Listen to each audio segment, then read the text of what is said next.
Welcome everyone. আজকে আমাদের পড়াশোনার টপিক হচ্ছে ভৌত বিজ্ঞান এবং তড়িৎচুম্বকীয় আবেশের পরবর্তী প্রবাহ। আমাদের ফিজিক্সের দুইটা ছোট চ্যাপ্টার, যেটা তোমাদের আসলে শর্ট সিলেবাসে ছিল না। তাই আমরা আসলে এই চ্যাপ্টার রিলেটেড মানে বেসিক্যালি সূত্রগুলোতে ফোকাস করব। আর যে ধরনের ম্যাথগুলো আসে ওইটুকু পারার জন্য আসলে যতটুকু বেসিক দরকার আমরা অতটুকু দেখব। মেনলি আমরা আসলে কি দেখব, আমরা দেখব হচ্ছে কিভাবে ম্যাথগুলো সলভ করতে হয়। হ্যাঁ, মানে ম্যাথগুলো সলভ করার স্ট্র্যাটেজি গুলো আমরা দেখব। ওই জন্য যতটুকু বেসিক লাগে, আমরা থিওরি থেকে ম্যাথ সলভ করব এই অ্যাপ্রোচে যাব না। এটার সময় আসলে একাডেমিক লাইফে, নট অ্যাডমিশন লাইফ। সো চলো আমরা এবার হচ্ছে শুরু করি। আচ্ছা, ফার্স্টে আমাদের হাতে একটা কোয়েশ্চেন আছে যে 6000 অ্যাংস্ট্রম তরঙ্গ দৈর্ঘ্যের দুটি আলোক তরঙ্গের মধ্যে পথ পার্থক্য দেয়া আছে ডেল এক্স 3 × 10⁻⁷ দশা পার্থক্য ডেল্টা কত হবে। তো দেখো, এই ধরনের প্রবলেম যদি সলভ করতে হয় আমাদেরকে, আমরা ফার্স্টে যে জিনিসটা খেয়াল রাখবো সেটা হচ্ছে মনে রাখবা যে ডেল এক্স অর্থাৎ দশা পার্থক্য ইজ ইকুয়াল টু, ফর্মুলা হচ্ছে 2π/λ ইন্টু পথ পার্থক্য। আচ্ছা, সো পথ পার্থক্যকে ধরো, আচ্ছা আমি এটাকে বলি ডেল এক্স, পথ পার্থক্যকে হচ্ছে ডেল এক্স দিয়ে প্রকাশ করে, এন্ড বা তুমি বাংলাতে মনে রাখতে পারো ডেল এক্স দিয়ে প্রকাশ করে পথ পার্থক্য, এবং দশা পার্থক্যকে হচ্ছে ডেল্টা দিয়ে প্রকাশ করা হয়। সো আমাকে কি কি দেয়া আছে, আমাকে ল্যামডাটা দেয়া আছে। দেখো 6000, দ্যাট মিনস 2π/6000 ইন্টু কত দেয়া আছে, ডেল এক্স এর ভ্যালুটা অর্থাৎ পথ পার্থক্যটা দেয়া আছে হচ্ছে 3 × 10⁻⁷। ওকে, যেহেতু আমরা আসলে শর্ট সিলেবাসে করবো, এই অংশটা আমাদের সিলেবাসের বাইরে। হ্যাঁ, তো এই ধরনের ছোট ছোট সূত্রের যে এমসিকিউ ডিরেক্ট ফর্মুলাতে বসালে মিলে যায়, এগুলো খুব বেশি ইম্পর্টেন্ট। হ্যাঁ, তো আমি যদি এখন এটা সলভ করি, আমাদের কত আসবে, 2π/6000 ইন্টু 3 × 10⁻⁷। দ্যাট মিনস এক্ষেত্রে আমাদের অ্যান্সার আসে 3.15। আচ্ছা, পাই দিয়ে আমাদের অপশনগুলো প্রতিটাকে রাখছে। ওকে, তাইলে আমরা একটু পাই ছাড়া দেখি, মানে 10 ইনভার্স 10। আমাদের অ্যান্সারটা আসছে π/10 ইনভার্স 10। আর 2 divided by, oh sorry sorry sorry, এখানে আসলে একটা 10 ইনভার্স 10 হবে, তো এটুকু আমি দেখিনি। 6000 অ্যাংস্ট্রম, তো অ্যাংস্ট্রম থেকে আমাদের তো মিটারে যেতে হবে। সো যদি আমরা ইন্টু একটা 1 বাই এক্সট্রা একটা 10 ইনভার্সের 10 দিই, তাহলে দেখি আমাদের অ্যান্সারটা কত আসে। আসে হচ্ছে just 1 pi. That means our answer is pi. So D number অপশনই আমাদের হাতে আছে হচ্ছে পাই। নেক্সট কোয়েশ্চেন, দুইটা তরঙ্গের দশা পার্থক্য সময়ের সাথে পরিবর্তিত কখন হয়। দেখো, খুবই ইম্পর্টেন্ট কনসেপ্ট, অনেক বেশি ডিপে যাবো না এখন, আসলে ওইটার সময় না। এটা যদি আমি একদম তোমাকে বেসিক থেকে নিয়ে আসি, তাহলে তোমাদেরকে আমার ডাবল স্লিট বুঝাইতে হবে, ইয়ং এর দ্বিচির পরীক্ষা যেটা, ওগুলো বুঝাইতে হবে, এবং ওগুলো বুঝাইতে গেলে আমাদের অপবর্তনের থিওরি চলে আসবে, মানে অনেক কিছু চলে আসবে। এগুলো আসলে একাডেমিক লাইফের পড়াশোনা। দেখো, বলছে দুটি তরঙ্গের দশা পার্থক্য সময়ের সাথে পরিবর্তিত হলে, বলছে ব্যতিচার হয় না।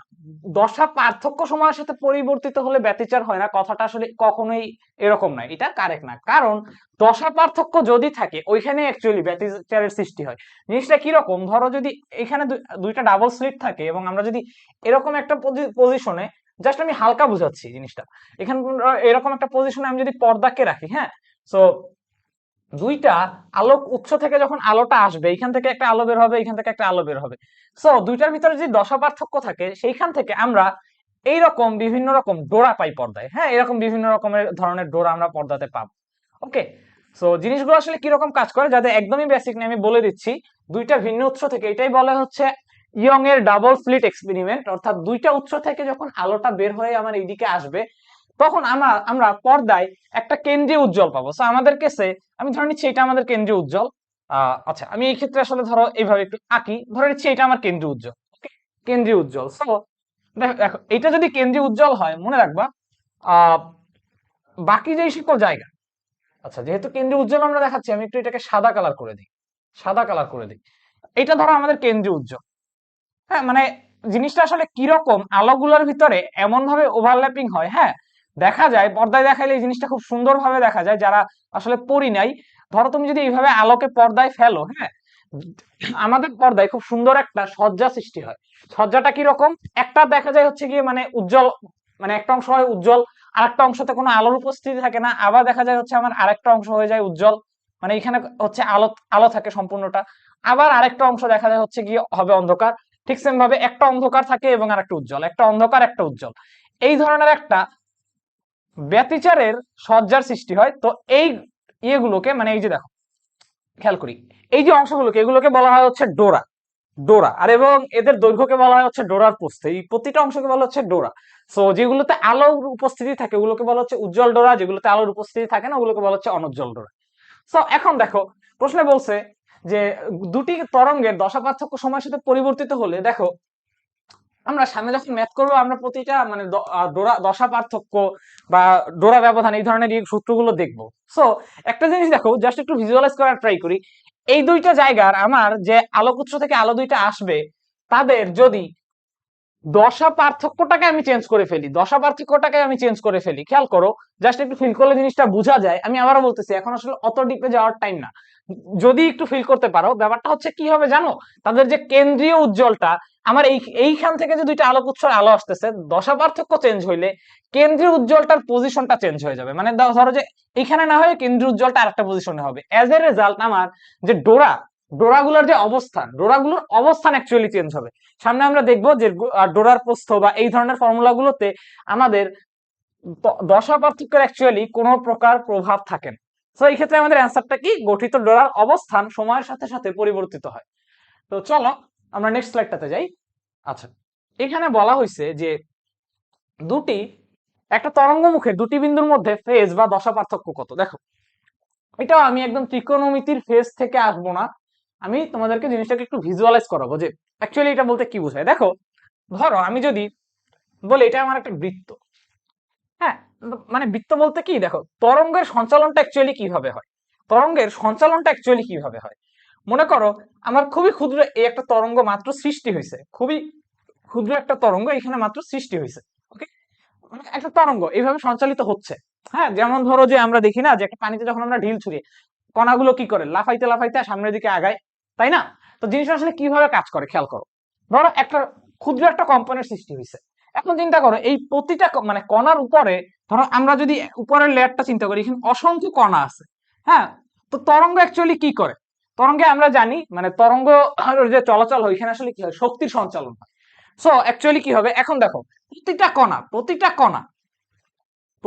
কণা ধরো এই কণাটা যদি একটা সেন্টার হয়, খেয়াল করো আমি যদি এই কণাটাকে ধরে আরেকটা বৃত্ত আঁকতে পারি না, এরকম একটা বৃত্ত আঁকতে পারি, এই কণাটাকে ধরে এভাবে একটা বৃত্ত আঁকতে পারি, মানে প্রতিটা কণা আলাদা আলাদা ভাবে একটা নতুন করে তরঙ্গ মুখের সৃষ্টি করবে। এই যে নতুন একটা তরঙ্গের সৃষ্টি করলো, ঠিক একভাবে আমি যদি বলি এই কণাটার কারণে আরেকটা সৃষ্টি হবে। ওকে, আচ্ছা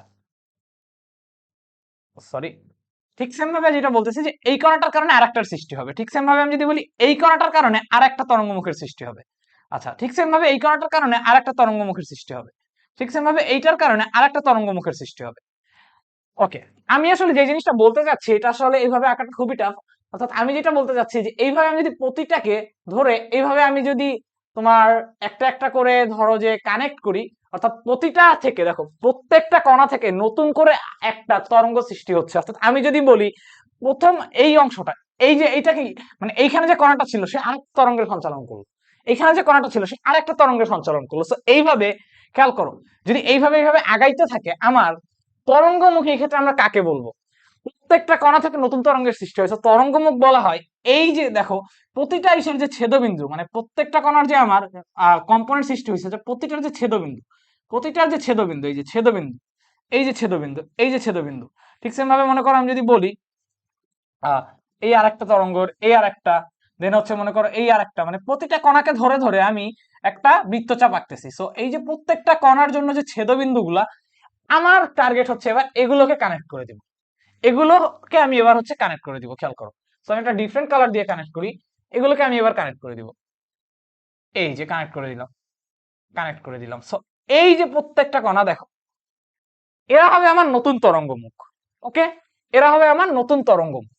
আচ্ছা, দেন আবার এখানে যে প্রতিটা কণা আছে সেখান থেকে এগেন নতুন করে আমি আবার তরঙ্গের সৃষ্টি করতে পারি, ঠিক একইভাবে আমার তরঙ্গটা সঞ্চালিত হইতে থাকবে। তো এখানে একটা জিনিস আশা করি ফিল করতে পারতেছে যে মানে এই তরঙ্গমুখের উপরে যে কণার অবস্থান, মানে বিন্দু, যে কোনো দুইটা বিন্দু, খেয়াল করো ধরো যে এইটা আমার একটা বিন্দু আর এইটা একটা বিন্দু, হ্যাঁ এই যে ছেদবিন্দুগুলো এক একটা বিন্দু। সো একটা জিনিস আশা করি বুঝতে পারতেছো, এই যে প্রতিটা বিন্দুর মানে কাঁপতেছে যে বিন্দুটা, যে মানে এখান থেকে কেঁপেই তো এই বিন্দুটা আসছে। সো খেয়াল করো একটা ব্যাপার, যে এই ওর কাপার যে হার, এই বিন্দুটা মানে যে কাপার হার, অবভিয়াসলি এই বিন্দুটার কাপার হারই তো সেম হবে, কারণ সবগুলো বিন্দু তো আমার এখান থেকে আসছে। একদম সেন্টার থেকেই তো আসছে, সেন্টারের এই সার্কেলটার উপরে অবস্থিত প্রত্যেকটা কণা থেকেই তো কেঁপে আমার এই নতুন অবস্থানটা আসছে। সো ওর যে কাপার হার, ওর কিন্তু কম্পনের হার অলমোস্ট কাইন্ড অফ সেম, মানে সেমই ছিল। ঠিক সেম আবার ওর কাপার হারও তো সেমই ছিল। তো কাপার হার সেম হওয়ার কারণেই তো আমরা দিন শেষে কি করছি, দিন শেষে হচ্ছে ওদের যে ছেদবিন্দুটা ওই বিন্দুটাকেই নিছি। অর্থাৎ এই যে আমার তরঙ্গ মুখটা আসছে, এই ক্ষেত্রে আমরা একটা কথা বলতে পারি যে এই এগুলোর কোনো দশা পার্থক্য নেই। অর্থাৎ একটা তরঙ্গ মুখের উপরে যে কোনো দুইটা বিন্দু যদি আমি নিই, তাদের ভেতরে এক্স্যাক্টলি ফেজ ডিফারেন্স অথবা দশা পার্থক্য হবে শূন্য। That means this is zero. আচ্ছা, এতটুকু ধারণা এনাফ। এখন আমি যদি এটাকে একদম বেসিক থেকে আসতে যাই, আমাকে অনেক কিছু বুঝাইতে হবে। আমাকে তরঙ্গ চ্যাপ্টারের বেসিক থেকে আসতে হবে, তরঙ্গের সঞ্চালনে আসতে হবে, আর তরঙ্গ আসতে হবে, লম্বিত তরঙ্গ আসতে হবে। এখন সেগুলোর সময় না, এতটুকু বুঝলেই না। এই ধরনের কোয়েশ্চেন দিতে পারে। দেখো জেইউ এ তে আসছে আমাদের 22-23 সালে। আচ্ছা, দৃশ্যমান আলোর তরঙ্গ দৈর্ঘ্যের পরিসর, এটা একটা মুখস্থ কোয়েশ্চেন, বাট অ্যাকচুয়ালি মুখস্থ কোয়েশ্চেন হইলেও এটা অনেক ইম্পর্টেন্ট। জিনিসটা আসলে কেমিস্ট্রিতে আমরা বারে বারে দেখি, ফিজিক্সে দেখি, কেমিস্ট্রিতে যদি ন্যানোমিটারে থাকে তো এটা অ্যান্সারটা তোমরা খেয়াল রাখবা, অবহেলা করবা না। এই ধরনের এমসিকিউ চলে আসতে পারে। হ্যাঁ, 3.9 × 10⁻⁷ দৃশ্যমানটা অনেক বেশি ইম্পর্টেন্ট। ইনফ্রারেড, তারপর ইউভি, এগুলো আসার চান্স কম, বাট দৃশ্যমানটা যেন আমাদের সবার মুখস্থ থাকে, ন্যানোমিটারে বা কি বলে যে মিটারে। তো এটা আসলে বই টু বই একটু সামান্য ভেরি করতে পারে। তো তোমরা ট্রাই করবে আসলে ফিজিক্সের ক্ষেত্রে ইসাক স্যারের বইতে যে ডেটাটা দেয়া আছে ওইটাকে মেমোরাইজ রাখার বেশি ট্রাই করা, আর কেমিস্ট্রির ক্ষেত্রে হাজারিনাক স্যারের বইতে যেই ডেটাটা দেয়া আছে ওইটাকে মনে রাখার ট্রাই করা। আচ্ছা, এখন জালটাকা শনাক্তকরণে কোন ধরনের তড়িৎচুম্বকীয় রশ্মি ইউজ করা হয়? জালটাকা শনাক্তকরণে কোন ধরনের তড়িৎচুম্বকীয় রশ্মি ইউজ করা হয়? Very basic. এটা আমরা কোথায় পড়ি? কেমিস্ট্রিতে পড়ি। কিন্তু কেমিস্ট্রিতে এটা দিয়ে কিন্তু প্রচুর কোয়েশ্চেন হইতো। কোন ধরনের চৌম্বকীয় রশ্মি? আল্ট্রাভায়োলেট রে ইউজ করা হয়। আল্ট্রাভায়োলেট রে ইউজ করা হয় কেন? কারণ আমরা পড়ছি যে এখানে আলোর প্রতিপ্রভা, অনুপ্রভা এইসব ধরনের ধর্ম রিলেটেড থাকে। সো আমরা যদি আল্ট্রাভায়োলেট রে ইউজ করি, দেখা যায় যখন আমরা এটাকে লাইটের ভিতরে ধরি, আমরা দুই ধরনের, মানে রিয়েল টাকা এবং জাল টাকার ভিতরে এক ধরনের ডিফারেন্স দেখতে পাই। ওকে, সো ওইখানে আসলে Y2O3 বা এক্সেট্রা বিভিন্ন ধরনের রাসায়নিক পদার্থ ইউজ করা হয়। এখন আসলে আমরা ওইদিকে যাব না। এই কোয়েশ্চেনটা অ্যাকচুয়ালি ইম্পর্টেন্ট। এই কোয়েশ্চেনটা তো আমি স্টার মার্ক দিয়ে রাখবো। আমরা আসলে এই চ্যাপ্টার থেকে ইম্পর্টেন্ট কোয়েশ্চেন গুলোই নিছি, যেগুলো থিওরি বলি বা ম্যাথের ক্ষেত্রে বলি চলে আসতে পারে। আর যেহেতু এখন শর্ট সিলেবাস, সেহেতু এই টাইপের কোয়েশ্চেন গুলোই আসার চান্স বেশি। আচ্ছা, তো আমরা ম্যাথও দেখবো, অবশ্যই ম্যাথ দেখবো। আচ্ছা, এবার দেখো বলছে একটা অপবর্তন গ্রেটিং এ দুটি ভিন্ন তরঙ্গ দৈর্ঘ্যের আলো λ1 এবং λ2 ফেললে দেখা গেল λ1 এর প্রথম চরম এবং λ2 এর দ্বিতীয় চরম একই অপবর্তন কোণে থাকে। আচ্ছা, আমি আসলে এখন এই অপবর্তনের ম্যাথ করতে যাওয়ার আগে তোমাদের কয়েকটা জিনিস একটু ক্লিয়ার করব। আমি একটা নতুন স্লাইডে যাচ্ছি, খেয়াল করো। তো এখন এই স্লাইডে এসে দেখো আমি কয়েকটা ফর্মুলা লিখব। একটা হচ্ছে ডাবল স্লিট, ইয়াং এর ডাবল স্লিট বা ব্যতিচারের ক্ষেত্রে, ব্যতিচার। আচ্ছা, দেন আরেকটা ক্ষেত্র কি লিখবো? আরেকটা ক্ষেত্রে আমি লিখবো হচ্ছে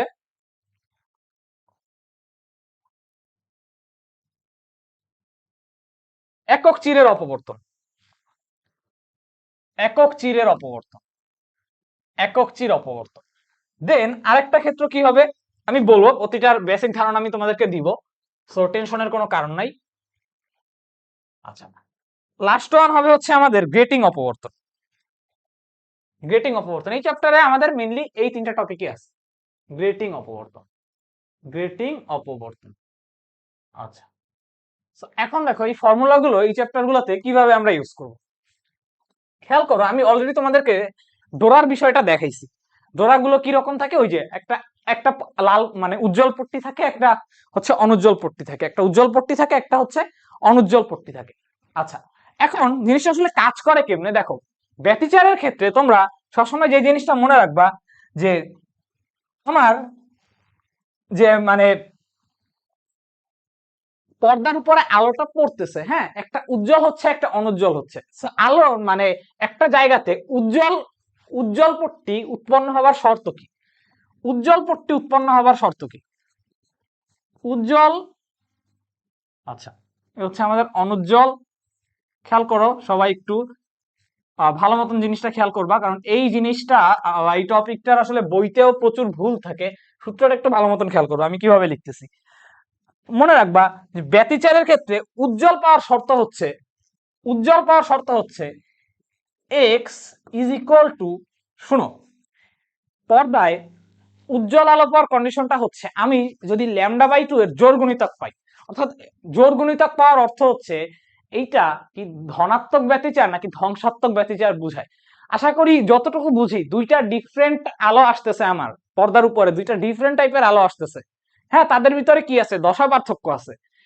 এখন আমি যদি এই জায়গাটাতে তাদের ভিতরে যে পথ পার্থক্য দ্যাট ইজ ডেল এক্স, এইটাকে আমি যদি পাই এইরকম যে তারা ল্যামডা বাই 2 এর জোড় গুণিতক আকারে আছে, আশা করি মোটামুটি তোমরা ফিল করতে পারতেছো বা এতটুকু বুঝলেই চলবে, নইলে মনে রাখবা যে যদি দেখো যে ল্যামডা বাই 2 এর জোড় গুণিতক আকারে আছে, হ্যাঁ ল্যামডা বাই 2 এর জোড় গুণিতক আকারে আছে, এটাকে বলা হচ্ছে ধনাত্মক ব্যতিচার। অর্থাৎ এই ক্ষেত্রে আমি কি পাবো, 2 2 কাটা যাবে, আলটিমেটলি সরি জোড় গুণিতক মানে অ্যাকচুয়ালি 2n। হ্যাঁ, সো এখানে n এর ভ্যালু 1 থেকে শুরু করে whatever, that means n lambda. Okay, এই ক্ষেত্রে আমি কি পাবো, উজ্জ্বল আলো পাবো, অর্থাৎ পর্দায় আমার হচ্ছে ওই জায়গাটা আলোকিত দেখা যাবে। এটা যদি আমার পর্দা হয়, একটা অন্ধকার একটা আলো, একটা অন্ধকার একটা আলো, এরকম একটা সুন্দর সজ্জার সৃষ্টি হয়। দ্যাট মিন্স এই ক্ষেত্রে আমাদের ফর্মুলা হচ্ছে ডেল এক্স, বা ডেল এক্স এর ভ্যালু কত হবে, ল্যামডা বাই 2 এর জোড় গুণিতক। আচ্ছা, ঠিক সেম ভাবে যদি অনুজ্জ্বল খুঁজি আমরা, অনুজ্জ্বলের ক্ষেত্রে সূত্র মনে রাখবা যে del x is equal lambda by 2 এর বিজোড় গুণিতক হবে। আচ্ছা, এখন এখানে একটা ঝামেলা আছে, এটা আসলে ছবি এঁকে অনেক দেখাইতে হবে, এখন ওইদিকে যাব না। জাস্ট তোমরা খেয়াল রাখবা ব্যাপারগুলো, যে ভালো মতন যেইভাবে বলতেছি এইভাবে ট্রাই করবা, নইলে কিন্তু ভুল হবে। অনেক জায়গাতে বইতে দেখবা ভুল ভাবে দেয়া থাকে, যদি কোনো জায়গাতে দেখো বইয়ের সাথে আমাদের সূত্র মিলতেছে না, বইয়েরটা ভুল, কারণ এই জিনিসটা বই বা গাইডে অনেক সময় অনেক কনফিউজিং করে রাখে। দেখো, ব্যতিচারের ক্ষেত্রে বিজোড় হবে, তাহলে 2n প্লাস 1 ল্যামডা বাই 2। ওকে, বিজোড় সংখ্যা। বাট একটা কথা বলি, এনটা কি, এন দিয়ে বুঝাই হচ্ছে কততম উজ্জ্বল কততম অনুজ্জ্বল, কততম উজ্জ্বল কততম অনুজ্জ্বল। তো এটা আসলে ছবি এঁকে দেখানো যায় যে এই ধরনের মানে ব্যতিচারের, ডাবল স্লিট ব্যতিচারের ক্ষেত্রে না, তুমি যদি 2n plus 1 lambda by 2 use করে করো, তখন ধরো আমি যদি তোমাকে বলি যে চতুর্থ ইসের দূরত্ব কত, মানে চতুর্থ চতুর্থ অনুজ্জ্বলের জন্য এক্স এর ভ্যালু কত, চতুর্থ অনুজ্জ্বলের জন্য এক্স এর ভ্যালু কত। ইন দ্যাট কেস অ্যাকচুয়ালি তোমাকে এখানে এন এর ভ্যালু বসাইতে হবে এক কম। হ্যাঁ, এক কম, অর্থাৎ এন এক কম বসানো লাগবে তুমি যদি এই ফর্মুলাটা ইউজ করো। হ্যাঁ, ছবি এঁকে দেখানো যে এগুলো সবই, এখন ওইদিকে যাবো না। এন এর ভ্যালু এই ফর্মুলা যদি তুমি ইউজ করো এক কম বসানো লাগবে। ধরো আমি যদি চতুর্থের জন্য বলি, চতুর্থ অনুজ্জ্বলের জন্য বলি, হ্যাঁ ওই যে ডোরার কেন্দ্রীয় উজ্জ্বল থেকে, খেয়াল করো কেন্দ্রীয় উজ্জ্বল এইটা। হ্যাঁ, তো কেন্দ্রীয় উজ্জ্বল থেকে শুরু করবা। এখন কেন্দ্রীয় উজ্জ্বল থেকে যদি শুরু হয়, ব্যাপারটা হচ্ছে এমন, ধরো যাদের একদমই চ্যাপ্টারে বেসিক নাই, ধরো এটা যদি আমার পর্দা হয়, এখানে আমি দেখাবো সামনে কিছু জিনিস। ধরো এটা আমার হচ্ছে কেন্দ্রীয় উজ্জ্বল, খেয়াল করি এটা ধরো আমাদের কেন্দ্রীয় উজ্জ্বল। আচ্ছা, এই হচ্ছে আমার কেন্দ্রীয় উজ্জ্বল, দেন একটা অনুজ্জ্বল, আবার একটা কেন্দ্রীয় উজ্জ্বল, আবার একটা অনুজ্জ্বল, আবার একটা কেন্দ্রীয় উজ্জ্বল। মানে কেন্দ্রীয় উজ্জ্বল না, কেন্দ্রীয় উজ্জ্বল হচ্ছে একটাই, কেন্দ্রীয় উজ্জ্বল হচ্ছে একটাই। ওকে, আচ্ছা, এখন ধরো আমি যদি একটাকে উজ্জ্বল বলি, ধরো আমি উজ্জ্বলটাকে একটু সাদা কালার দিয়ে মার্ক করি, আমি ধরো এটাকে কেন্দ্রীয় উজ্জ্বল বললাম। হ্যাঁ, এটা আমার উজ্জ্বল, বাকিগুলো হচ্ছে অনুজ্জ্বল, আবার একটা উজ্জ্বল, আবার একটা অনুজ্জ্বল, আবার একটা উজ্জ্বল। ওকে, সো আমি যদি এইটাকে বলি কেন্দ্রীয় উজ্জ্বল, দিস ইজ মাই কেন্দ্রীয় উজ্জ্বল। ওকে, সো এইটা হবে হচ্ছে আমার ফর এন এর ভ্যালু 0। ওকে, এক্স এর ভ্যালু এই ক্ষেত্রে 0। হ্যাঁ, এন এর ভ্যালু হবে আমার 0, ওই যে ল্যামডা বাই 2, এন এর ভ্যালু হবে 0, কেন্দ্রীয় উজ্জ্বল। দেন এটা কত হবে, ফর এন এর ভ্যালু 1, এটা হবে হচ্ছে এন এর ভ্যালু 2 এর জন্য উজ্জ্বলের ক্ষেত্রে। আচ্ছা, কোয়েশ্চেন হতে পারে ভাইয়া তাহলে নিচের ক্ষেত্রে কি মাইনাস বসাবো, মাইনাস বসানোর কিচ্ছু নাই, মাইনাস বসাইতে হবে না, নিচের ক্ষেত্রে আমাকে আলাদা করে মাইনাস বসাইতে হবে না। এইটা যেই কথা, এইটা একই কথা, মানে এই উজ্জ্বলটা যেই কথা, এই উজ্জ্বলটা বেসিক্যালি একই কথা, জাস্ট কেন্দ্রীয় উজ্জ্বলের দুই পাশ অ্যাকচুয়ালি সিমেট্রিক্যাল, কেন্দ্রীয় উজ্জ্বলের দুই পাশ অ্যাকচুয়ালি সিমেট্রিক্যাল। আচ্ছা, দ্যাট মিন্স এটা হচ্ছে গিয়ে আমার 0 দেন 1 দেন 2। আচ্ছা, এখন অনুজ্জ্বলের ক্ষেত্রে আসলে একটা প্রবলেম হয়। তো এই ফর্মুলাটা যদি আমরা ইউজ করি, 2n প্লাস 1 ল্যামডা বাই 2 কে যদি তোমরা ইউজ করো, তখন n এর ভ্যালুটা এক কম বসাবা। অথবা তোমার যদি মনে হয় যে এই জিনিসটা আসলে ঝামেলা সৃষ্টি করতেছে, আমি n এর ভ্যালু কম বসাবো বা কিছু একটা, তুমি চাইলে এই ফর্মুলাটা এই ক্ষেত্রে ইউজ করতে পারো যে 2n মাইনাস 1 এর ল্যামডা ডিভাইডেড বাই 2। এইটা যদি ইউজ করি তাহলে n যা তাই।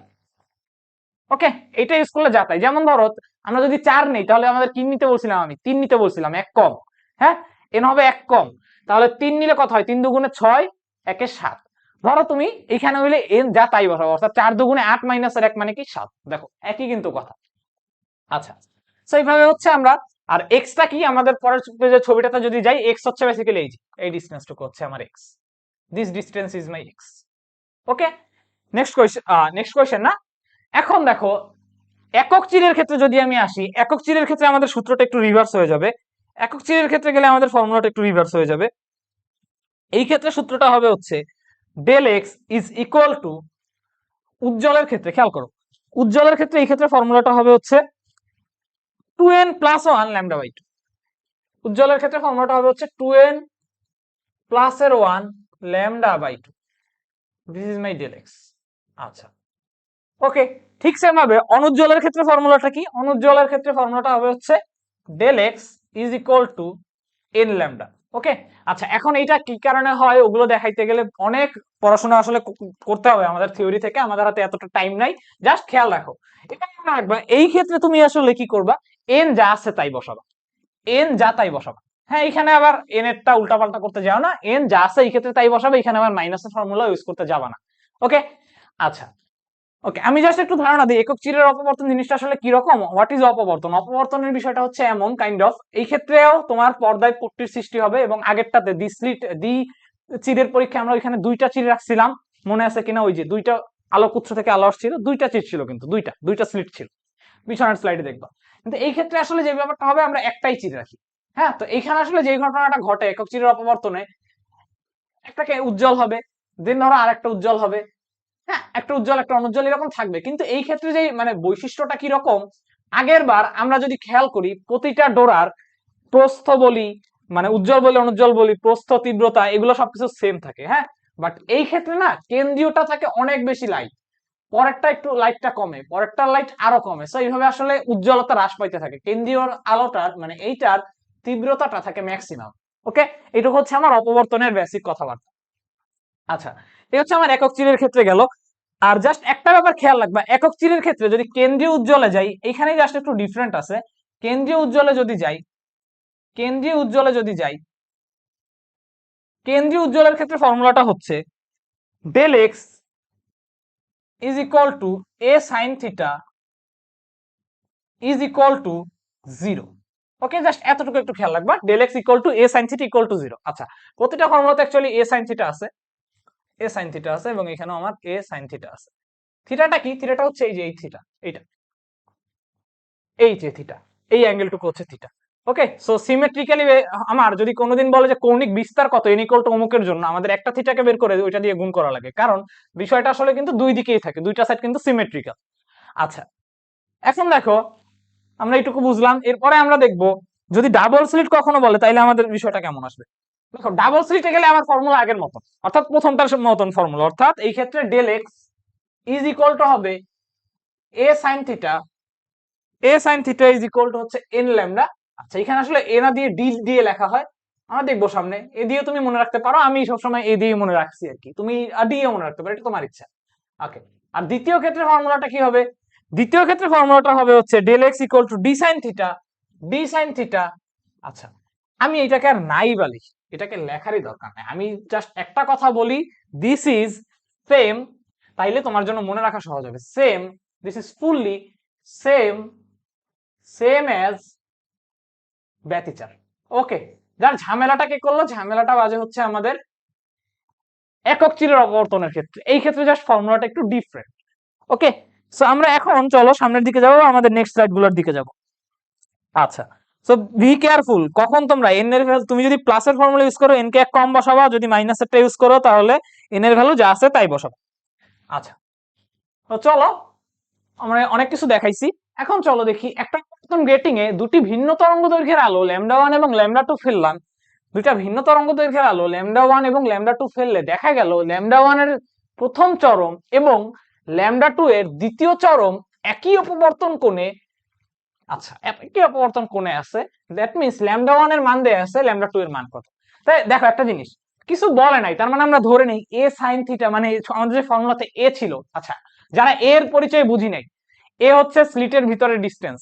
ওকে, সো এখন খেয়াল করি, আর গ্রেটিং অপবর্তনের অনেক বেসিক কথাবার্তা আছে, এখন এত কিছুতে যাব না, জাস্ট একটু খেয়াল রাখো, আমরা যখন ব্যতিচারে ছিলাম এ বলতে বুঝাইতাম দুইটা স্লিটের ভিতরে ডিস্টেন্স, এখানেও জিনিসটা কাইন্ড অফ এরকম।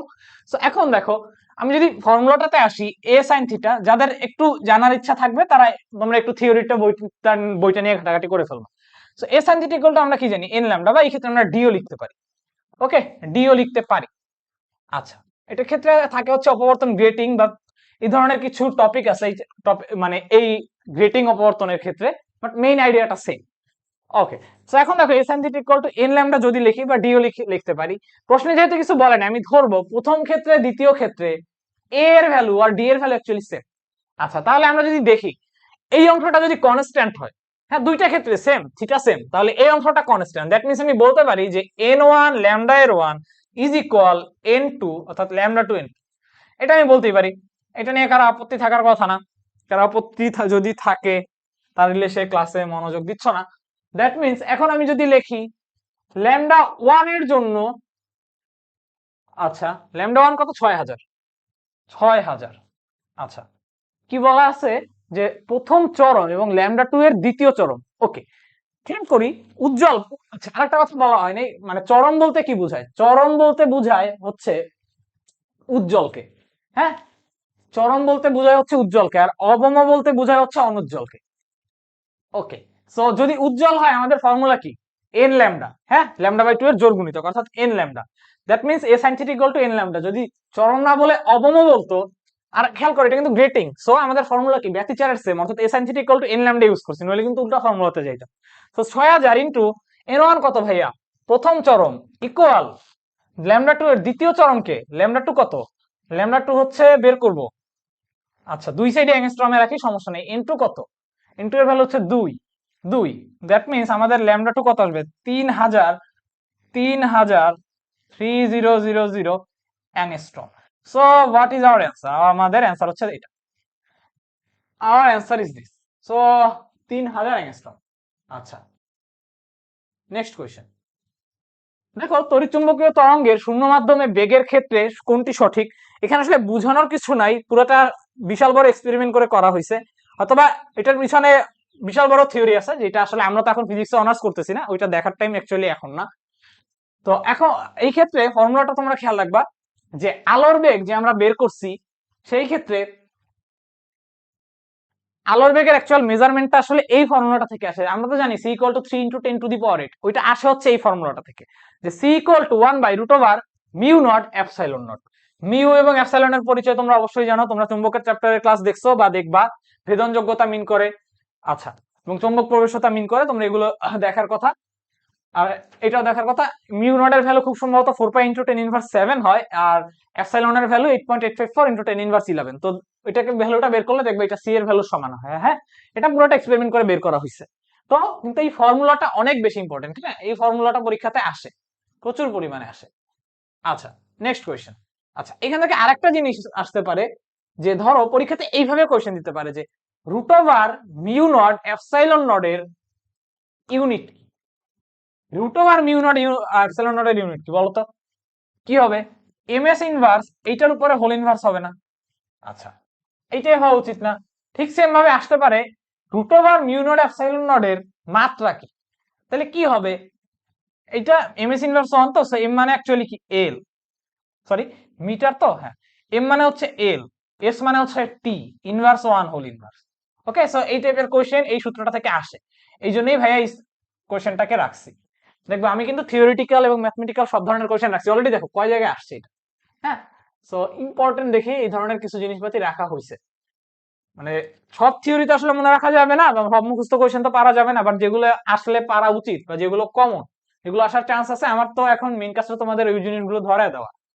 আচ্ছা, এই কোশ্চেনটা দেখি, একটি নিঃসরণ সমতল, আবারও আমাদের সেই গ্রেটিং অপবর্তন বলছে যে সমতল গ্রেটিং 8 ইন্টু 10 ইনভার্স 7 মিটার তরঙ্গ দৈর্ঘ্য বিশিষ্ট আলো প্রথম ক্রমে 30 ডিগ্রি, আচ্ছা প্রথম ক্রম বলছে, কিছু না বললে আমরা ওইটা প্রথম উজ্জ্বল বুঝবো। হ্যাঁ, প্রথম ক্রম উজ্জ্বল বুঝবো। সো 30 ডিগ্রি অপবর্তন কোণ উৎপন্ন করে, তাহলে গ্রেটিং এ প্রতি মিটারে রেখার সংখ্যা কত। দেখো আমি তোমাদেরকে এই জিনিসটা লেখা একটু শিখাই, খেয়াল করো, ডি বা এ আমি যাই লিখি, D sine theta is equal to N lambda. Okay, তুমি ফর্মুলা আকারেও মনে রাখতে পারো বা নর্মালি চিন্তা করতেও পারো, প্রতি মিটারে রেখার সংখ্যা বলছে। হ্যাঁ, আমি যদি এইভাবে বলি যে আমার হাতে টোটাল মানে প্রতি মিটারে রেখার সংখ্যাটা, যেহেতু আমাকে বলছে যে প্রতি মিটারে রেখার সংখ্যা কত, এটা আমার কাছে জানতে চাইছে। হ্যাঁ, আমি যদি এইভাবে বলি ব্যাপারটা যে মনে করো লাইক 1 মিটারে রেখার সংখ্যা হচ্ছে গিয়ে n। ওকে, 1 মিটারে আমি ধরলাম যে আমার রেখার সংখ্যা হচ্ছে n। আচ্ছা, সো আমার টোটাল গ্রেটিং এ প্রতি মিটারে রেখার সংখ্যা কত, সো আমি ধরলাম n। এটা আমি ধরতেছি প্রতি মিটারে আমার রেখার সংখ্যা আমি ধরলাম n। আচ্ছা, তাহলে এখন দেখো তো এই ডিটা অ্যাকচুয়ালি কি, মানে এইখানে যে ডি, এই জিনিসটার ইউনিটটা কি? মিটারে থাকবে না, মিটারে থাকবে না। অর্থাৎ আমি যদি বলি যে আমার হাতে টোটাল n সংখ্যক লাইন আছে বা n সংখ্যক রেখা আছে 1 মিটারে, n সংখ্যক রেখা আছে আমার হাতে হচ্ছে 1 মিটারে। ওকে, আচ্ছা, তাহলে আমি যদি বলি যে পুরো দৈর্ঘ্যটা হচ্ছে ডি। ওকে, ডি। সো পুরো দৈর্ঘ্যটা যদি আমার ডি হয়, দ্যাট মিন্স আমি এই ক্ষেত্রে লিখতে পারি প্রতি মিটারে, যেহেতু রেখার সংখ্যা জানতে চাইছে, পুরো দৈর্ঘ্যটা যদি আমার ডি হয়, তাহলে আমি লিখতে পারি কি, ডি মিটারে আসলে কতগুলো রেখা আছে? ডি মিটারে রেখা আছে হচ্ছে কত আসা উচিত আমাদের, n ডিভাইডেড বাই ডি। ওকে, আচ্ছা, এবার এইখানে একটু দেখি, এখানে দেখি। আমরা যদি বলি যে n সংখ্যক রেখা আছে 1 মিটারে, n সংখ্যক রেখা আছে আমার হচ্ছে প্রতি মিটারে, তাহলে টোটাল আমার যদি রেখার সংখ্যাকে আমি বলি n ড্যাশ, তাহলে n ড্যাশের ভ্যালুটা আসলে কত হবে বলো তো? n ড্যাশের ভ্যালুটা হবে হচ্ছে মনে করো টোটাল যদি হয়, তাহলে 1 মিটার যদি এতগুলো থাকে, দ্যাট মিন্স জিনিসটা আসবে নিচে আসবে হচ্ছে আমাদের n, উপরে যাবে হচ্ছে গিয়ে n ড্যাশ, এন্ড উপরে আসবে হচ্ছে 1। ওকে, সো ইনটু হচ্ছে 1। তো এই পুরো ভ্যালুটাই কি আমার ডি এর সমান। না থাক, এটা এইভাবে বুঝাইতে গেলে আসলে জিনিসটা খুবই কমপ্লেক্স হয়ে যাচ্ছে, এইভাবে আপাতত না বুঝাই, এইভাবে না বুঝাই। এর থেকে সিম্পলি এইভাবে চিন্তা করো যে আমার আসলে দরকার হচ্ছে ডি এর ভ্যালু। হ্যাঁ, তো এইটা কি আসলে প্রতি মিটারে রেখার সংখ্যা আমি বের করবো। আমি যদি তোমাকে বলি যে প্রতি মিটারে রেখার সংখ্যা হচ্ছে n, হ্যাঁ খেয়াল করো n, প্রতি মিটারে রেখার সংখ্যা n, অর্থাৎ n সংখ্যক রেখা, n সংখ্যক লাইন পার মিটার। ওকে, আমি যদি এই জিনিসটাকে ইনভার্স করে ফেলি, n সংখ্যক লাইন আছে পার মিটার, আমি যদি এই জিনিসটাকে ইনভার্স করে ফেলি, তাইলে একটা জিনিস বুঝো। ওকে, যদি আমি ইনভার্স করে ফেলি, তাইলে আমার এই ব্যাপারটা কি আসবে? এই জিনিসটা আসবে হচ্ছে 1/n মিটার, 1/n মিটার। এবার দেখো এই জিনিসটাকে একটা মেক সেন্স করে যে এই 1/n, এই যে আমার 1/n, এই লাইনটা অ্যাকচুয়ালি কি বুঝাইতেছে? এই 1/n মিটার, এই পুরো জিনিসটা অ্যাকচুয়ালি আমার হচ্ছে ডি এর দৈর্ঘ্য। অর্থাৎ আমি যদি এখন একটু তোমাকে বিষয়টা বলি, সেটা হচ্ছে আমার কাছে জানতে চাইছে যে প্রতি মিটারে রেখার সংখ্যা অ্যাকচুয়ালি কতগুলা, প্রতি মিটারে রেখার সংখ্যা কতগুলা। সো আমি একটু আগে আমরা দেখলাম, ধরো যে আমি যদি বলি যে 1 মিটারে রেখা আছে আমার হচ্ছে টোটাল n সংখ্যক, তার মানে ডি মিটারে আমার হচ্ছে গিয়ে রেখা থাকবে আর ডি এন সংখ্যক টোটাল রেখা থাকবে, ডি এন সংখ্যক আমার হচ্ছে থাকবে টোটাল লাইন, থাকবে হচ্ছে ডি এন সংখ্যক। ওকে, সো টোটাল লাইন সংখ্যা যদি আমার হয় ডিএন, মানে টোটাল যদি এতগুলা সংখ্যক রেখা আমার হাতে থাকে, সো প্রশ্নে আমার কাছে জানতে চাইছে কার জন্য? প্রতি মিটারের রেখার জন্য। সো আমার যদি ধরি আমি টোটাল আমার কাছে আছে এন ড্যাশ সংখ্যক রেখা, তাহলে এন ড্যাশের ফর্মুলা কি? এন ড্যাশ হবে হচ্ছে ডি ইন্টু এন, তার মানে ডি ইজ ইকুয়াল টু কত হবে? ডি ইজ ইকুয়াল টু হবে হচ্ছে প্রতি মিটারের রেখার সংখ্যার কথা যদি আমি বলি, ডি মিটারে আমার যদি ডিএন সংখ্যক রেখা থাকে, আচ্ছা না, এইভাবে না, এইভাবে লিখবো না, আমি এর থেকে উল্টাটা লিখি। উল্টাটা হচ্ছে আমি যদি ধরি যে এন সংখ্যক রেখা আছে হচ্ছে ডি মিটারে, না থাক, ওই কমপ্লেক্সিটিতে যাবই না, ওইভাবে বুঝাইতে গেলে আবার সেই থিওরি থেকে আসতে হবে, অনেক কিছুর ক্যালকুলেশন দেখাইতে হবে, ওটা হয়তো আমাদের মাথার উপর দিয়ে যাবে। জাস্ট এইটুকু বুঝি, 1/n। হ্যাঁ, তো খেয়াল করো, আমি যদি 1/n এই জিনিসটাকে আমি যদি ইনভার্স করি, হ্যাঁ খেয়াল করো এই অংশটার ইউনিট কি? ডি এর ইউনিটটা কি? মিটারে আছে না? ডি এর ইউনিটটা কিসে আছে? মিটারে আছে না? সো ডি এর ইউনিটটা যদি মিটারে থাকে, ডি এর ইউনিটটা যদি আমার মিটারে থাকে, দ্যাট মিন্স আমি যদি এই যে 1/n অংশটা বের করি, 1/n অর্থাৎ এনএম ইন নিউটন, মানে এই এনটা কি, এন হচ্ছে লাইনের সংখ্যা। মানে ধরো আমি যদি বলি 2টা লাইন পার মিটার, তো এই জিনিসটাকে যদি আমি ইনভার্স করে ফেলি, 2টা লাইন আছে আমার হচ্ছে প্রতি মিটারে, হ্যাঁ, প্রতি মিটারে আমার আছে হচ্ছে গিয়ে 2টা লাইন। তার মানে আমি যদি একটু বাংলা কথায় লিখি যে 2টা লাইন আছে আমার হাতে, 2টা লাইন আছে হচ্ছে গিয়ে 1 মিটারে, 1 মিটারে আমার হাতে আছে কয়টা লাইন, টোটাল 2টা লাইন আছে। ওকে, আচ্ছা, আমার ফর্মুলাটা কই, ফর্মুলাটাতে আমাকে এখানে কত বসাইতে হবে, মানে টোটাল কত মিটার, টোটাল যেই ডি এর ভ্যালু, আমাকে হচ্ছে এখানে ডি এর ভ্যালুটাকে বসানো লাগবে। সো 2টা লাইন যদি আমার প্রতি 1 মিটারে থাকে, প্রতি 1 মিটারে যদি আমার 2টা লাইন করে থাকে, দ্যাট মিনস হোয়াট, 2 লাইন কিন্তু অ্যাকচুয়ালি কোনো ইউনিট না, তাইলে 2 লাইন পার মিটার, 2 লাইন আছে হচ্ছে প্রতি মিটারে আছে হচ্ছে 2টা করে লাইন আছে, তাইলে ডি এর ফর্মুলা হবে হচ্ছে 1 ডিভাইডেড বাই এন। ডি এর ফর্মুলা হবে হচ্ছে 1 ডিভাইডেড বাই এন। আচ্ছা, ডি এর ফর্মুলা কত হবে, 1 ডিভাইডেড বাই এন। ওকে, অর্থাৎ খেয়াল করো, এখান থেকে তুমি একটা জিনিস বুঝতে পারবা যে আমি যদি বলি যে প্রতি মিটারে আমার এনটা কি, এন হচ্ছে প্রতি মিটারে কয়টা লাইন, এন হচ্ছে গিয়ে পার মিটারে কয়টা লাইন। ওকে, তাইলে এখন আমরা যদি ম্যাথের ভিতরে ঢুকি, আমি যদি এখানে ভ্যালুগুলোকে বসাই, এখন যদি আমি একটু ভ্যালুগুলোকে বসাই,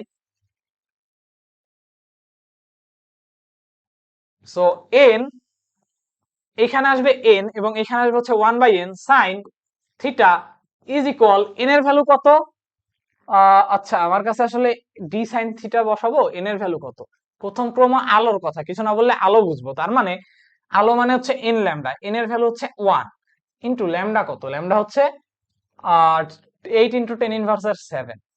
ওকে, 8 ইন্টু 10 ইনভার্সের 7। ওকে, সো 8 ইন্টু 10 ইনভার্স 7 যদি আমি বসাই, দ্যাট মিনস এখন আমাদের আসলে এই এন এর ভ্যালুটাকে বের করা লাগবে। থিটা কত, থিটা হচ্ছে 30 ডিগ্রি, প্রশ্নে বলা আছে 30 ডিগ্রি। আচ্ছা, সো 8 ইন্টু 10 ইনভার্সের 7। ওকে, দেন এই অ্যান্সারটাকে আমার ভাগ দিতে হবে কত দিয়ে, অ্যান্সারটাকে আমার ভাগ দিতে হবে হচ্ছে অ্যান্সারটাকে ভাগ দিতে হবে হচ্ছে কত, সাইনের 30 ডিগ্রি, দেন এটাকে আমি যদি ইনভার্স করে দেই 6.25, 625,000, this is our answer. So this is our answer. আচ্ছা, ওকে, এটা নিয়ে অনেক পুরো 1 ঘন্টার উপরে ক্লাস নেওয়া যায়। সো ওইটার সময় আসলে এখন না, যদি ওইটা আমি একে একে দেখাইতাম তাহলে তোমরা ডি কি জিনিস বা এই মানে লাইনের নাম্বার বলতে কি বুঝে এগুলো আরো বেটার বুঝতা, তখন আসলে ঐহিক নিয়মটাও দেখানো যেত। আসলে এখন ওইদিকে যাইতে চাচ্ছি না, আমাদের পরীক্ষাতে ডিরেক্টলি ফর্মুলা থেকে ম্যাথ চলে আসবে যদি আসে আর কি। সো আমরা হচ্ছে এইটুকু খেয়াল রাখবো। Next question. আচ্ছা, দেখো এবার তড়িৎচুম্বকীয় তরঙ্গে পয়েন্টিং ভেক্টর, এইটাও খুবই ইম্পর্টেন্ট একটা ফর্মুলা, খুবই ইম্পর্টেন্ট একটা ফর্মুলা। যখন শর্ট সিলেবাস ছিল না তখনই ডিরেক্টলি এই ফর্মুলাটা জানতে চাইতো। আচ্ছা, আমি বুঝাবো যে ফর্মুলাটা অ্যাকচুয়ালি কি বোঝায়। খেয়াল করো, S is equal to 1/μ0 E vector cross B vector, এইটা হচ্ছে আমাদের অ্যান্সার। হ্যাঁ, এটাকে বলা হচ্ছে পয়েন্টিং ভেক্টর। বলছে পয়েন্টিং ভেক্টর এস এর সমীকরণ লিখিত হবে কোনটা। এটা আসলে একটা ভেক্টর, ব্যাপারটা কিরকম আমি যদি তোমাকে একটু দেখাই। ধরো তড়িৎচুম্বক তরঙ্গে, হ্যাঁ, সো যে তড়িৎচুম্বক তরঙ্গ বলতে ধরো যে আলো, হ্যাঁ, আমরা জানি আলোর কণা ধর্ম আছে, চুম্বক ধর্ম, তরঙ্গ ধর্ম আছে।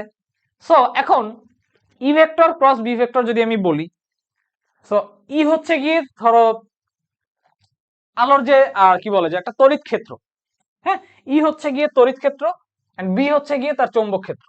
ওকে, সো এখন ধরো তড়িৎচুম্বকীয় যে কোনো একটা তরঙ্গের যদি তার তড়িৎ ক্ষেত্র আছে এবং চৌম্বক ক্ষেত্র আছে, তাহলে পয়েন্টিং ভেক্টরটা মিন করে। ধরো ব্যাপারটা হচ্ছে এমন, লাইক মনে করো আমার হাতে এই যে এই হচ্ছে আমার অ্যাক্সিস। ওকে, এটা হচ্ছে আমার অ্যাক্সিস। তো ই ভেক্টর এবং বি ভেক্টরটা পারপেন্ডিকুলারলি কিভাবে চলে, মানে এই তরঙ্গ দুইটার চলন কিরকম হয় ওইটা একটু দেখাই। দেখো, এই হচ্ছে আমার অ্যাক্সিসটা, হ্যাঁ, এই হচ্ছে আমার অ্যাক্সিসটা। সো এই জায়গাটাতে ধরো আমার ই ভেক্টরটা যদি এইভাবে চলে, এইভাবে এইভাবে যদি চলে, এইভাবে যদি চলে ই ভেক্টরটা, সো বি ভেক্টরটা চলবে এইভাবে, এই যে এইভাবে। ওকে, এইভাবে চলবে। হ্যাঁ, জাস্ট এইটুক জানলেই এই মুহূর্তে এনাফ, এইভাবে চলবে। পয়েন্টিং ভেক্টরের বেসিক আমাদের এখন পড়াশোনার মেইন টার্গেট না। হ্যাঁ, এইভাবে। অর্থাৎ আমি যদি আঁকি ব্যাপারটা কিভাবে কিরকম হবে, হবে হচ্ছে ই ভেক্টর এবং বি ভেক্টর, মানে ই আর বি ভেক্টরটা চলে কিভাবে? সো এই দুইটা ভেক্টরকে আমি যদি ক্রস প্রোডাক্ট করি, জাস্ট এইটুকু মনে রাখবা, আমি যদি এই দুইটা ভেক্টরকে ক্রস প্রোডাক্ট করি, আমি আমাদের কাঙ্ক্ষিত যে আউটপুট ভেক্টর অর্থাৎ এস ভেক্টর বা পয়েন্টিং ভেক্টর এই জিনিসটা পাবো। এখন পয়েন্টিং ভেক্টর কি, এগুলো এখন আলোচনাতে আমি যাচ্ছি না, জিনিসটা হচ্ছে এরকম থাকবে। ওকে, বিষয়টা কেমন আসলে, এটা 3D তে যেভাবে বুঝাইছে ওইভাবে না বুঝলে বুঝতে পারবা না। এটা হচ্ছে আমার তলের উপর, সারফেসের উপরে, this is in my surface. Okay, হ্যাঁ, this is in my surface, this is in my surface. আমি আবারও বলতেছি বিষয়টা কেমন, এই যদি আমার ইয়ে হয় মানে অ্যাক্সিস হয়, ধরো ই যদি এইভাবে চলে, এই যে পারপেন্ডিকুলারলি এইভাবে, তরঙ্গটা যদি এইভাবে চলে, ওকে, আর একটা তরঙ্গ চলবে হচ্ছে ঠিক এক্স্যাক্টলি এইভাবে, এইভাবে, এইভাবে চলবে। ওকে, এইভাবে হচ্ছে মেইনলি একটা পয়েন্টিং ভেক্টরের সৃষ্টি হয় কিভাবে, যে কোনো তাড়িৎচুম্বক তরঙ্গের ক্ষেত্রে, উইথ হোয়াট, উইথ তার চৌম্বক ক্ষেত্র বা চৌম্বকের ভেক্টর এবং তার তড়িৎ ক্ষেত্রের ভেক্টর। আচ্ছা, এই কোশ্চেনটা দেখি, বলছে কোন হীরের পৃষ্ঠতলে আলোক রশ্মি 60 ডিগ্রি কোণে আপতিত হয়ে 12 ডিগ্রি কোণে আচ্ছা, আলোক রশ্মি 60 ডিগ্রি কোণে আপতিত হয়ে 12 ডিগ্রি কোণে প্রতিসৃত হলে হীরকের হীরার হীরার সমবর্তন কোণ কত ডিগ্রি? আচ্ছা, খেয়াল করি এই ব্যাপারটা কেমন। দেখো, খুব সিম্পলি একটা জিনিস মনে রাখবা, যে মিউ এ এইভাবে মনে রাখবা, সাইন থিটায় অনেকভাবে বইতে লেখে দেখবা, ফর্মুলা অন্যভাবে লিখতে পারে, এটা মনে রাখা বেশি easy, mu B sine theta B. Okay, আচ্ছা, মিউ কি? প্রতিসরাঙ্ক, অর্থাৎ একটা প্রতিসরাঙ্কের ফিজিক্যাল জিনিস মিনিংটা কি? মিনিংটা হচ্ছে একটা মিডিয়াম কত ঘন, একটা মিডিয়াম কতটা ঘন, এটাকে বোঝায় হচ্ছে মিউ দিয়ে। হ্যাঁ, লাইক আমাদের যে মানে বায়ু যতটা ঘন, দেখো পানির ভিতরে কিন্তু আলোর বেগ তার থেকে কম হবে, কারণ পানি কিন্তু বেশি ঘন, মধুতে আরো কম হবে, মধু আরো বেশি ঘন। সো মিউ যত বেশি, মিউ বুঝায় হচ্ছে একটা মিডিয়াম ঠিক এক্স্যাক্টলি কি পরিমাণে ঘন, অর্থাৎ ওইখানে মিউ যত বেশি হবে বেগ তত কম হবে। আচ্ছা, সো ফর্মুলাটা এইভাবে মনে রাখবা, যে তুমি যেই মিডিয়ামের মিউ নিবা ওই মিডিয়ামের থিটা নিবা। হ্যাঁ, থিটাটা কার সাথে? থিটাটা হচ্ছে উলম্বের সাথে, অভিলম্বের সাথে। ওকে, সো আমি যদি এখন এই ফর্মুলাটাতে আসি, দেখো এটাকে এইভাবে লেখে, আই আর দিও লেখে, তুমি লিখতে পারো, সমস্যা নেই, আই আর দিও লেখে। ধরো এ মিডিয়াম থেকে আপতিত হয়েছে, তাহলে মিউ এ সাইন আই, প্রতিসরণ বলতে বি মিডিয়াম থেকে প্রতিসরিত হয়েছে, হ্যাঁ, অর্থাৎ মিউ বি সাইন আর, লেখো, সমস্যা নেই, এটাও লিখতে পারো। আচ্ছা, তো আমি এখন এই ফর্মুলাটা একটু ইউজ করি। কোন হীরার পৃষ্ঠতলে একটা আলোক রশ্মি 60 ডিগ্রি কোণে আপতিত হয়েছে, কিছু বলে নাই, মানে কই থেকে আসছে? বায়ু থেকে আসছে। আচ্ছা, তার মানে আসছি কই থেকে? 1 মিউ এ, বায়ুর প্রতিসরাঙ্ক 1, বায়ুর প্রেক্ষিতে বাকিগুলো হিসাব করি, সো বায়ু 1 ইনটু সাইন আই 60 ডিগ্রি, আপতন কোণ 60 degree, equal what is equal? Equal কত হবে? ইকুয়াল হবে হচ্ছে মিউ বি, অর্থাৎ হীরকের আমি ইয়েটা মিউটা বের করব, তাহলে মিউ আগে বের করব, কেন বের করতেছি একটু পরে দেখব। মিউ বি সাইন আর কত? 12 ডিগ্রি। ওকে, তাহলে আমি আগে মিউটা বের, মিউ হবে কত? মিউ হবে হচ্ছে সাইনের 12 ডিভাইডেড বাই সাইন 60, দেন হচ্ছে ইনভার্স করা লাগবে। ওকে, ইনভার্স করা লাগবে। দেখো, বায়ুর থেকে কিন্তু এনি মিডিয়ামের প্রতিসরাঙ্ক বেশি হয়, কারণ বায়ুই হচ্ছে গিয়ে আমার প্রমাণ, মানে প্রমাণ অবস্থা বা প্রমাণ একটা মিডিয়াম, যেটা থেকে বাকিগুলো সব হয় ঘন। সো মিউ হবে কত আসলো? 4.16, 4.16। ওকে, এখন একটা ফর্মুলা লিখে দিচ্ছি, তোমাদের মনে অনেক জানার ইচ্ছা থাকতে পারে, যদি কারো অনেক জানতে ইচ্ছা করে, আমি সাজেস্ট করবো না এখন এগুলোর পিছনে টাইম নষ্ট করতে, এখন এগুলো জানতে হবে না, তোমরা আগে ভালো জায়গায় চান্স পাও, তারপর যদি জানার ইচ্ছা থাকে দেন তোমরা এগুলো নিয়ে পড়াশোনা করতে পারবা। এখন আমি ফর্মুলাটা বলতেছি, এটা মনে রাখবে, এটাকে বলা হচ্ছে ব্রুস্টারের ফর্মুলা। ব্রুস্টারের ফর্মুলাটা হচ্ছে এরকম, যে tan এর theta is equal to mu, এটা বের করা যায় সমবর্তন কোণে। সো সমবর্তন কোণের ক্ষেত্রে কি ফর্মুলাটা হচ্ছে? tan theta is equal to mu, that means mu এর ভ্যালু 4.16, তাহলে সমবর্তন কোণ থিটা হবে tan ইনভার্স 4.16, 4.16। ওকে, সো এই ক্ষেত্রে আমাদের অ্যান্সারটা কত আসে? tan ইনভার্সের 4.16, 76.48, 76.48। আচ্ছা, ওকে, next question.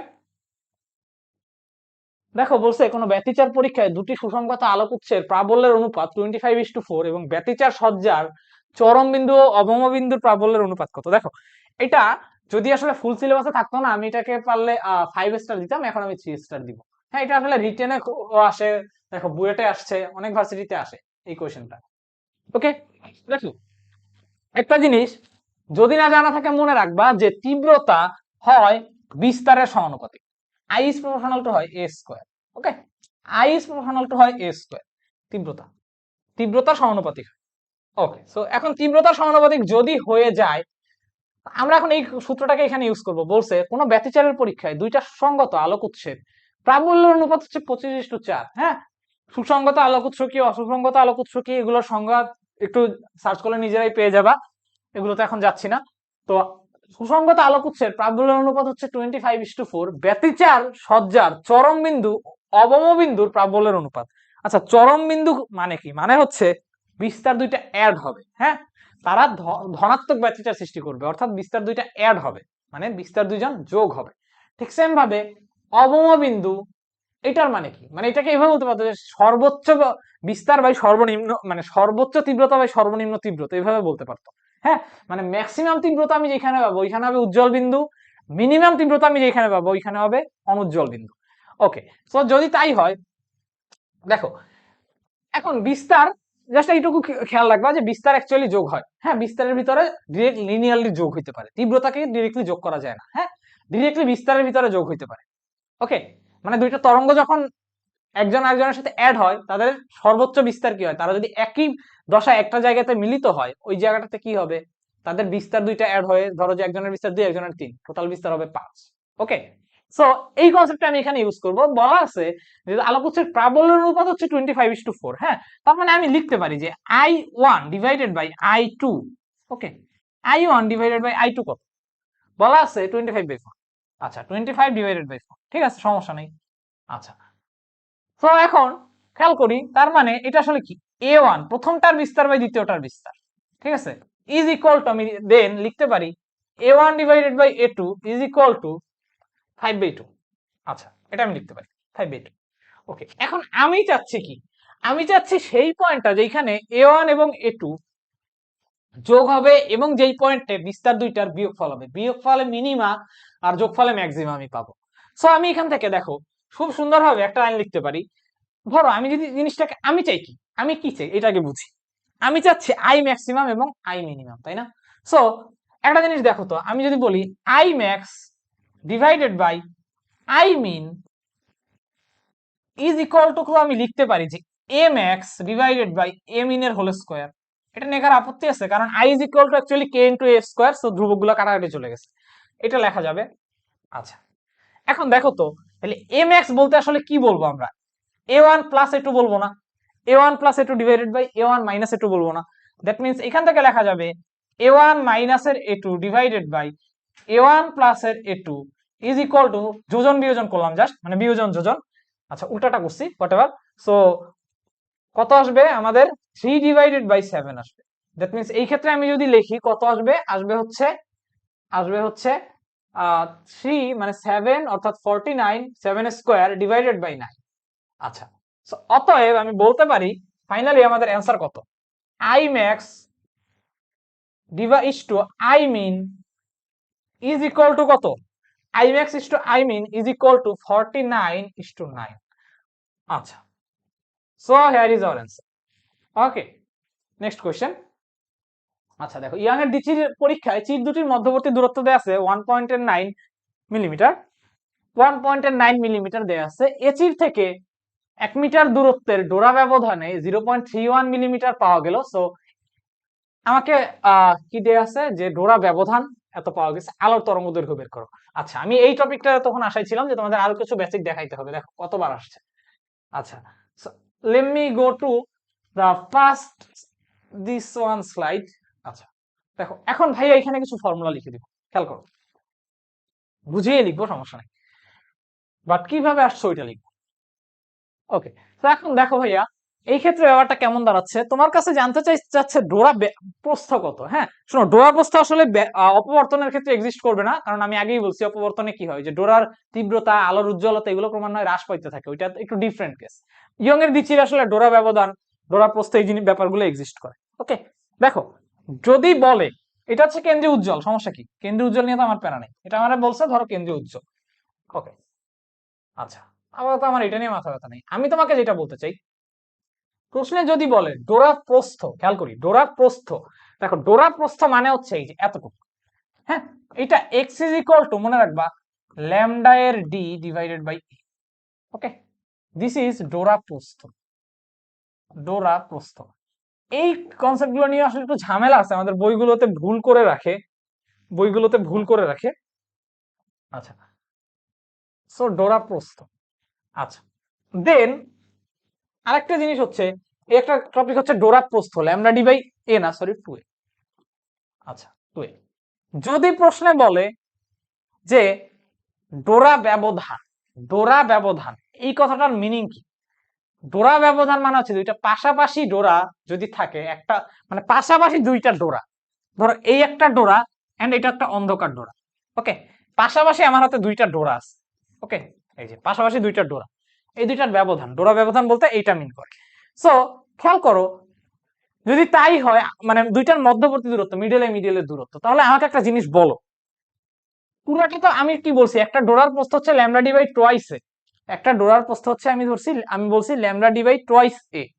Okay, lambda D by twice A, তাহলে পাশাপাশি দুইটা উজ্জ্বলের ভিতরের দূরত্বটা কত হয় খেয়াল করো তো,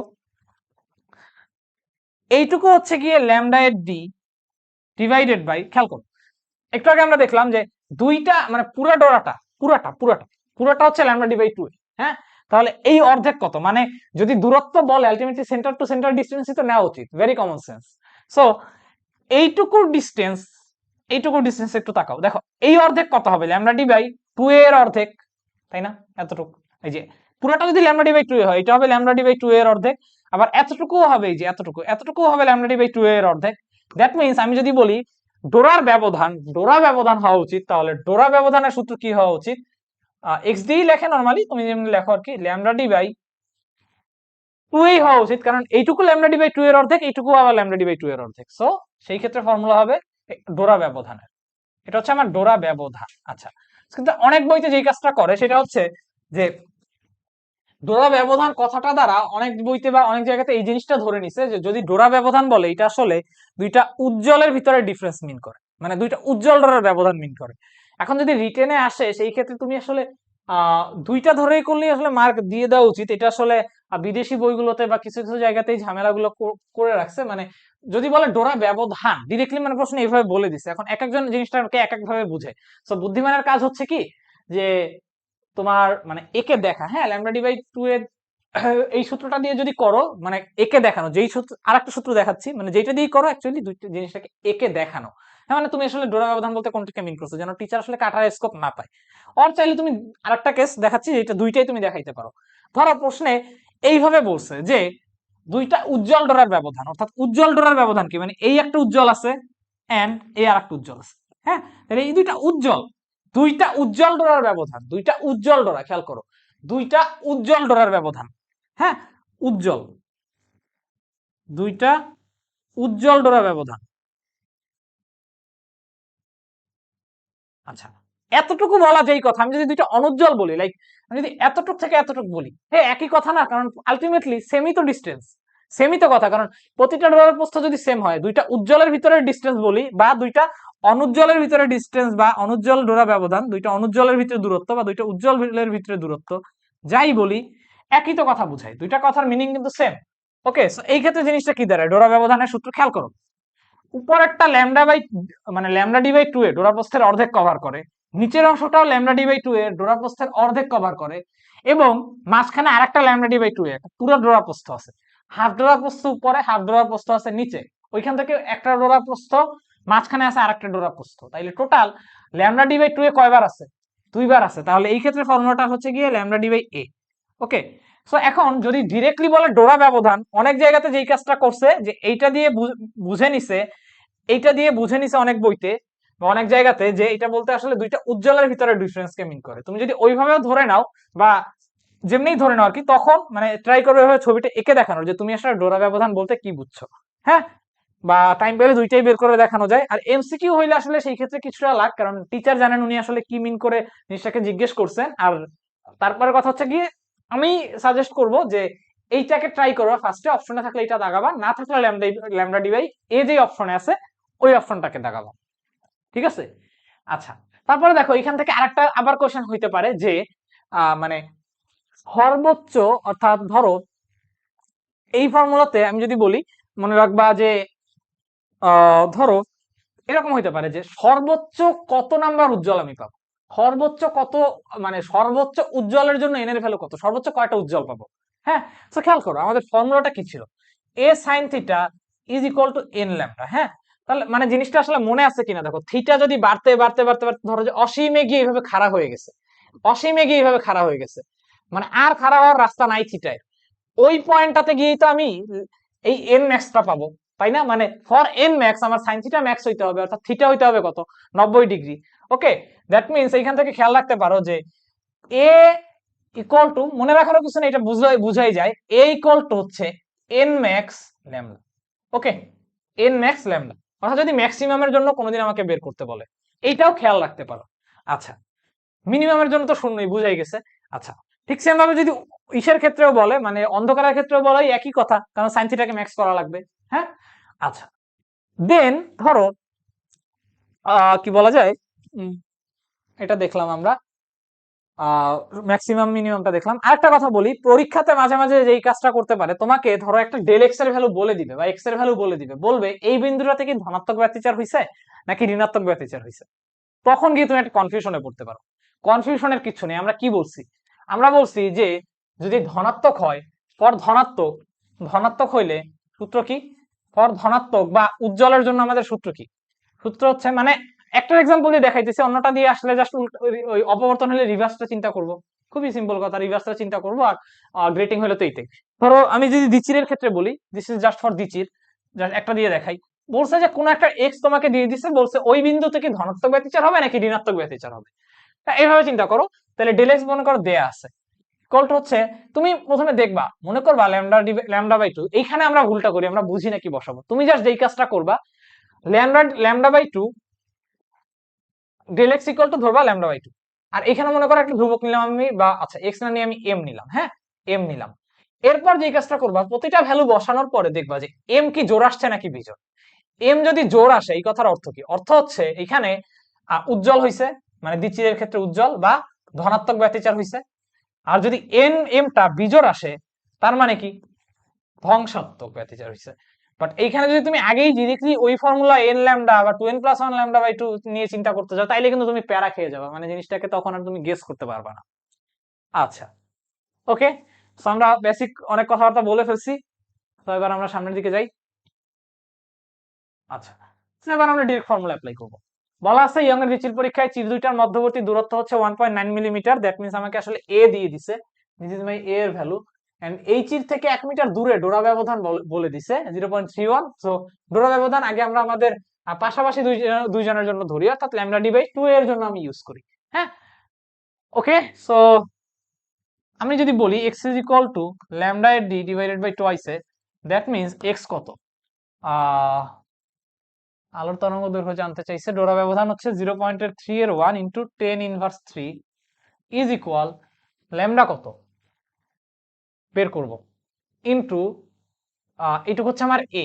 হ্যাঁ, দুইটা চিরের ভিতরে দূরত্ব হচ্ছে আমার এ। ওকে, দুইটা চিরের ডিসটেন্স হচ্ছে এ, ডিভাইডেড বাই কত, ডিভাইডেড বাই হবে হচ্ছে টোয়াইস এ, তো সো সরি আমি ভুল লিখে ফেলছি, 2 ইন্টু এ হচ্ছে 1.9 ইন্টু 10⁻³ 1.9 ইন্টু 10⁻³ এন্ড উপরে এটা কত, এ হবে হচ্ছে এইটা, সরি এ না, উপরে বারবার আমি এ বলতেছি, ডি, অর্থাৎ আমার যে এটা ডিটাকে, ডি হচ্ছে গিয়ে আমার এই অংশটা থেকে, অর্থাৎ আমার যে চির, হ্যাঁ এখানে আলটিমেটলি দুইটা চির থাকে, হ্যাঁ অর্থাৎ আমার যেখান থেকে উৎস, অর্থাৎ ডাবল দুইটা স্লিট থাকে আর কি, হ্যাঁ এখানে একটা চির থাকে, এটা একটা খাড়া লাইন থাকে, দুইটা চির থাকে বেসিক্যালি। সো এই যে চিরটা থাকলো, অর্থাৎ এই অংশটা থেকে আমার পর্দার যে লিনিয়ার ডিস্টেন্স, হ্যাঁ এই অংশটা থেকে পর্দার যে লিনিয়ার ডিস্টেন্স, অর্থাৎ কতটুকু দূরে আমরা পর্দাকে রাখছি, এটাকে বলা হচ্ছে ডি। ওকে, আচ্ছা, সো আমাকে প্রশ্নে ডিও দেয়া আছে। আচ্ছা, সো এখন আমরা সবগুলোর ভ্যালু বসাই, ল্যামডা ইন্টু 1, দ্যাট মিনস আমরা এখান থেকে সলভ করলে চলে আসবে lambda equal to what, 0.3 into 10⁻³ 0.3 এর 1 ইন্টু 10 ইনভার্সের 3 ইন্টু 2 ইন্টু 1.9 ইন্টু 10 ইনভার্সের 3 চলে আসে 1.178। আচ্ছা, ভেরি ব্যাড লাক, আমাদের এটার আসলে অ্যান্সার নাই, এটা দিয়ে করলে 1.9 ইন্টু 10 ইনভার্স 3 0.31 দেয়া আছে। আচ্ছা, ওকে, সো আমরা দেখি দুইটা বাদ দেই, ডি তো 1, সো আমরা যদি 2 দিয়ে গুণ না করি, দেখি ল্যামডা ডি বাই এ দিয়ে আমাদের অ্যান্সার আছে কিনা। আচ্ছা, ল্যামডা ডি বাই এ দিয়ে আমাদের আসলে অ্যান্সার আছে 5.89 ইন্টু 10 ইনভার্সের 7। সো আসলে সেই ক্ষেত্রে আমরা এই দুইটাকে ইগনোর করি। ওকে, আচ্ছা, সো তাহলে এটা আসলে হচ্ছে মিটারে, আমাদের অ্যান্সার দেয় অ্যাংস্ট্রমে, মানে 10 টু দি পাওয়ার 10 দিয়ে গুণ করা লাগবে, 5890। আচ্ছা, দিস ইজ আওয়ার অ্যান্সার। ওকে, হ্যাঁ, সো উল্টাটা দিয়ে আমাদের অ্যান্সার নাই।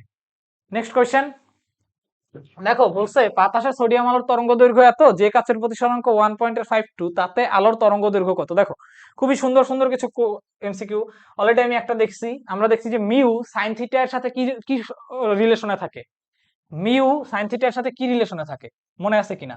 আমরা দেখছি যে মিউ সাইন, একটু আগে দেখছি mu A sine theta equal to mu B sine theta B, মানে মিউ অ্যাকচুয়ালি সাইন থিটা এর সাথে, অর্থাৎ mu 1 by mu 2 is equal to আমরা কি লিখবো, সাইনের থিটা 2 ব্যস্তানুপাতিকে থাকে ডিভাইডেড বাই হচ্ছে সাইনের থিটা 1।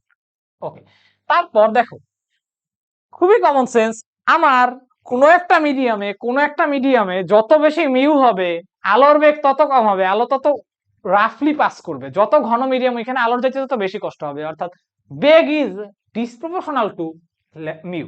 ওকে, তার মানে আমি বলতে পারি যে মিউ যেহেতু বেগের সাথে ব্যস্তানুপাতিকে আছে, তাহলে এখানে লেখা যাবে যে C1, অর্থাৎ দেখো মিউ ব্যস্তানুপাতিকে, তার মানে C2 ডিভাইডেড বাই C1। হ্যাঁ, এই ফর্মুলাগুলো কিন্তু লাগবে, মানে যেই দুইটা লাগবে ওই দুইটা নিয়ে কাজ করবো, মিউ এর সাথে সি ব্যস্তানুপাতিকে। ওকে, এরপরে কি আছে, এরপরে থাকবে, খেয়াল করি, এরপরে থাকবে হচ্ছে C2 বাই C1, মিউ এর সাথে সি ব্যস্তানুপাতিক। আর হচ্ছে দেখো, যেহেতু সোডিয়াম আলোর তরঙ্গ দৈর্ঘ্য বলছে, যেহেতু আলোটা সোডিয়াম আলো একটা নির্দিষ্ট উৎস থেকে সৃষ্টি, মানে এফটা সেম। হ্যাঁ, তাহলে আমরা কি জানি, C equal to what, F by lambda, F equal to C lambda আমরা জানি, এফ বাই ল্যামডা, অর্থাৎ সি এর সাথে ল্যামডা কি ব্যস্তানুপাতিক। তার মানে এখানে বলতে পারি আমরা জিনিসটাকে লেখা যাবে ল্যামডা এর 1 বাই ল্যামডা এর। ওকে, আচ্ছা, সো এই ম্যাথগুলো করার জন্য আমার এই ফর্মুলাগুলো লাগবে, কিন্তু ফর্মুলাগুলো লাগবে। ওকে, সো চলো আমরা এবার হচ্ছে ফর্মুলাটা অ্যাপ্লাই করি। প্রশ্নে দেয়া আছে ল্যামডা দেয়া আছে এবং মিউ দেয়া আছে, অর্থাৎ আমরা বলবো যে mu 1 by mu 2, that means sodium আলোর তরঙ্গ দৈর্ঘ্য বাতাসে দেয়া আছে, অর্থাৎ আমি বলি যে মিউ এয়ার ডিভাইডেড বাই কাঁচ, অর্থাৎ mu glass is equal to হচ্ছে lambda air divided by lambda glass. আচ্ছা, সো মিউ এয়ার কত, 5.89, যেহেতু ইসে আচ্ছা পুরোটাই বসাই, 89 ইন্টু 10 ইনভার্সের 7 ডিভাইডেড বাই কত হবে, মিউ গ্লাস কত হবে, মিউ গ্লাস হচ্ছে জানতে চাইছে, ইকুয়াল ল্যামডা এয়ার হচ্ছে কত, mu air, sorry sorry sorry sorry sorry, এটা তো মিউ এয়ার তো 1 আমরা জানি, মিউ এয়ার হচ্ছে 1। আচ্ছা, এটা কত, lambda glass, so lambda glass কত, দেখো কাচের প্রতিসরাঙ্ক হচ্ছে 1.52, মনে রাখবা কিছু যদি না বলে, হ্যাঁ মানে প্রতিসরাঙ্ক জিনিস আসলে সাপেক্ষে, কিছু না বলা মানে হচ্ছে বায়ুর সাপেক্ষে। আমি যদি বলি যে lambda glass divided by lambda air is equal to actually sorry মানে মিউ ইকুয়াল টু হচ্ছে গিয়ে মিউ গ্লাস, হ্যাঁ মানে বাতাসের সাপেক্ষে, অর্থাৎ এটাকে বলা যায় ইকুয়াল এ মিউ জি, মানে বায়ুর সাপেক্ষে আমার গ্লাসের প্রতিসরাঙ্ক, কারণ বায়ুটা তো ওয়ানের সাপেক্ষে বাকি সবকিছুর প্রতিসরাঙ্ককে নরমালি লেখা হয়, ঠিক আছে। এখানে আমার অন্য একটা মিডিয়াম ধরো ওয়াটারের সাপেক্ষে বলা যাইতো, ধরো যদি ফর্মুলাটা, আচ্ছা নেক্সট পেজে লিখে দিতেছি কয়েকটা ফর্মুলা, তো যাই হোক 1.5/2। ওকে, আর কত, মিউ তো লিখলাম, মিউ এয়ার এন্ড ল্যামডাটা জানতে চাইছে, আমি আসলে উল্টা কেন লিখতেছি, সরি, এটা নিচে হবে হচ্ছে 1.52 এন্ড উপরে কত, উপরে হবে ল্যামডা, কই বের করব, বাতাসে দেয়া আছে, মানে বাতাসে, অর্থাৎ ল্যামডা এয়ারের ভ্যালু দেয়া আছে কত, 5.89 ইন্টু 10 ইনভার্সের 7, 89 ইন্টু 10 ইনভার্স 7। ওকে, নিচে কত, নিচে হচ্ছে ল্যামডা গ্লাস, তো ল্যামডা গ্লাস কত হবে, ল্যামডা গ্লাস আসবে 1.52 ইন্টু 5.89, 8.95। আচ্ছা, 1.52 ল্যামডা গ্লাস, ল্যামডা আমরা তো বের করতেছি ল্যামডা গ্লাসটা হবে 5.89 ইন্টু 1.52 ইন্টু 10 ইনভার্সের 7, 8. কারেক্ট অ্যান্সার নাই, 8.95 আসে বা এরকম কিছু একটা আসে। আমি আরেকবার একটু দেখি আমরা কিছু ভুল বসাইছি কিনা। মিউ ইজ সি এর সাথে ব্যস্তানুপাতিক, বা আমরা জানি V equal to F lambda lambda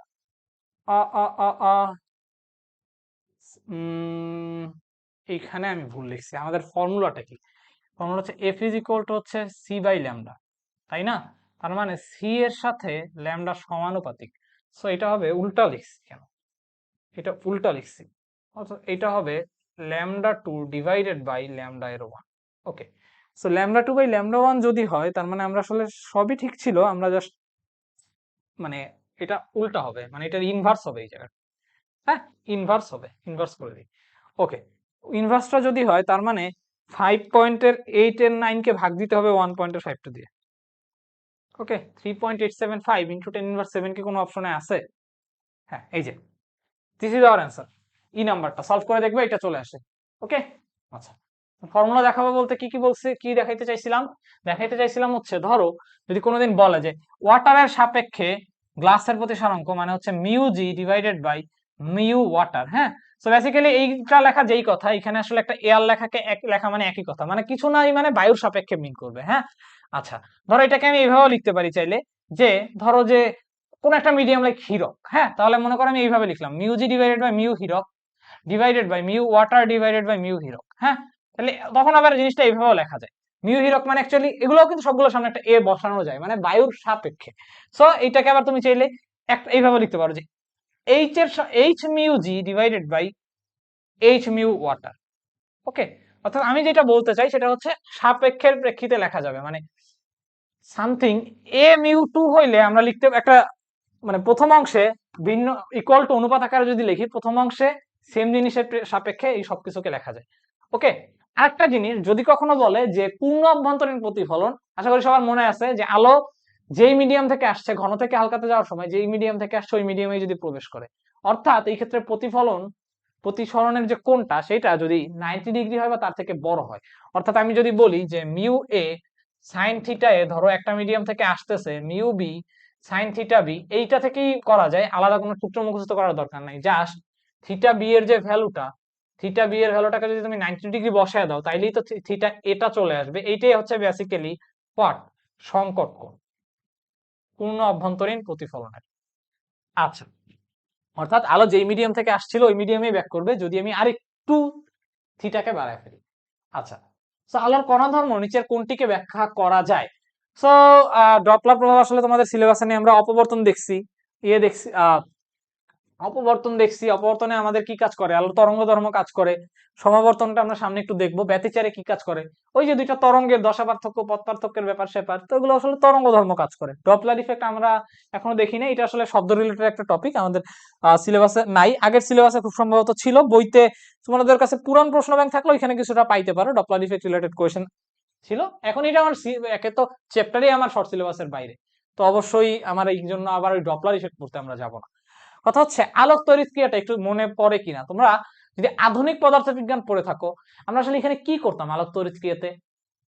আলোর ফোটন দিয়ে আমরা একটা ধাতুকে আঘাত করতাম, তাই না? আঘাত করে কি করতাম? ওইখান থেকে ইলেকট্রনকে বের করতাম। এই ধরনের একটা ব্যাপার স্যাপার ঘটতো না ওই টপিকটাতে?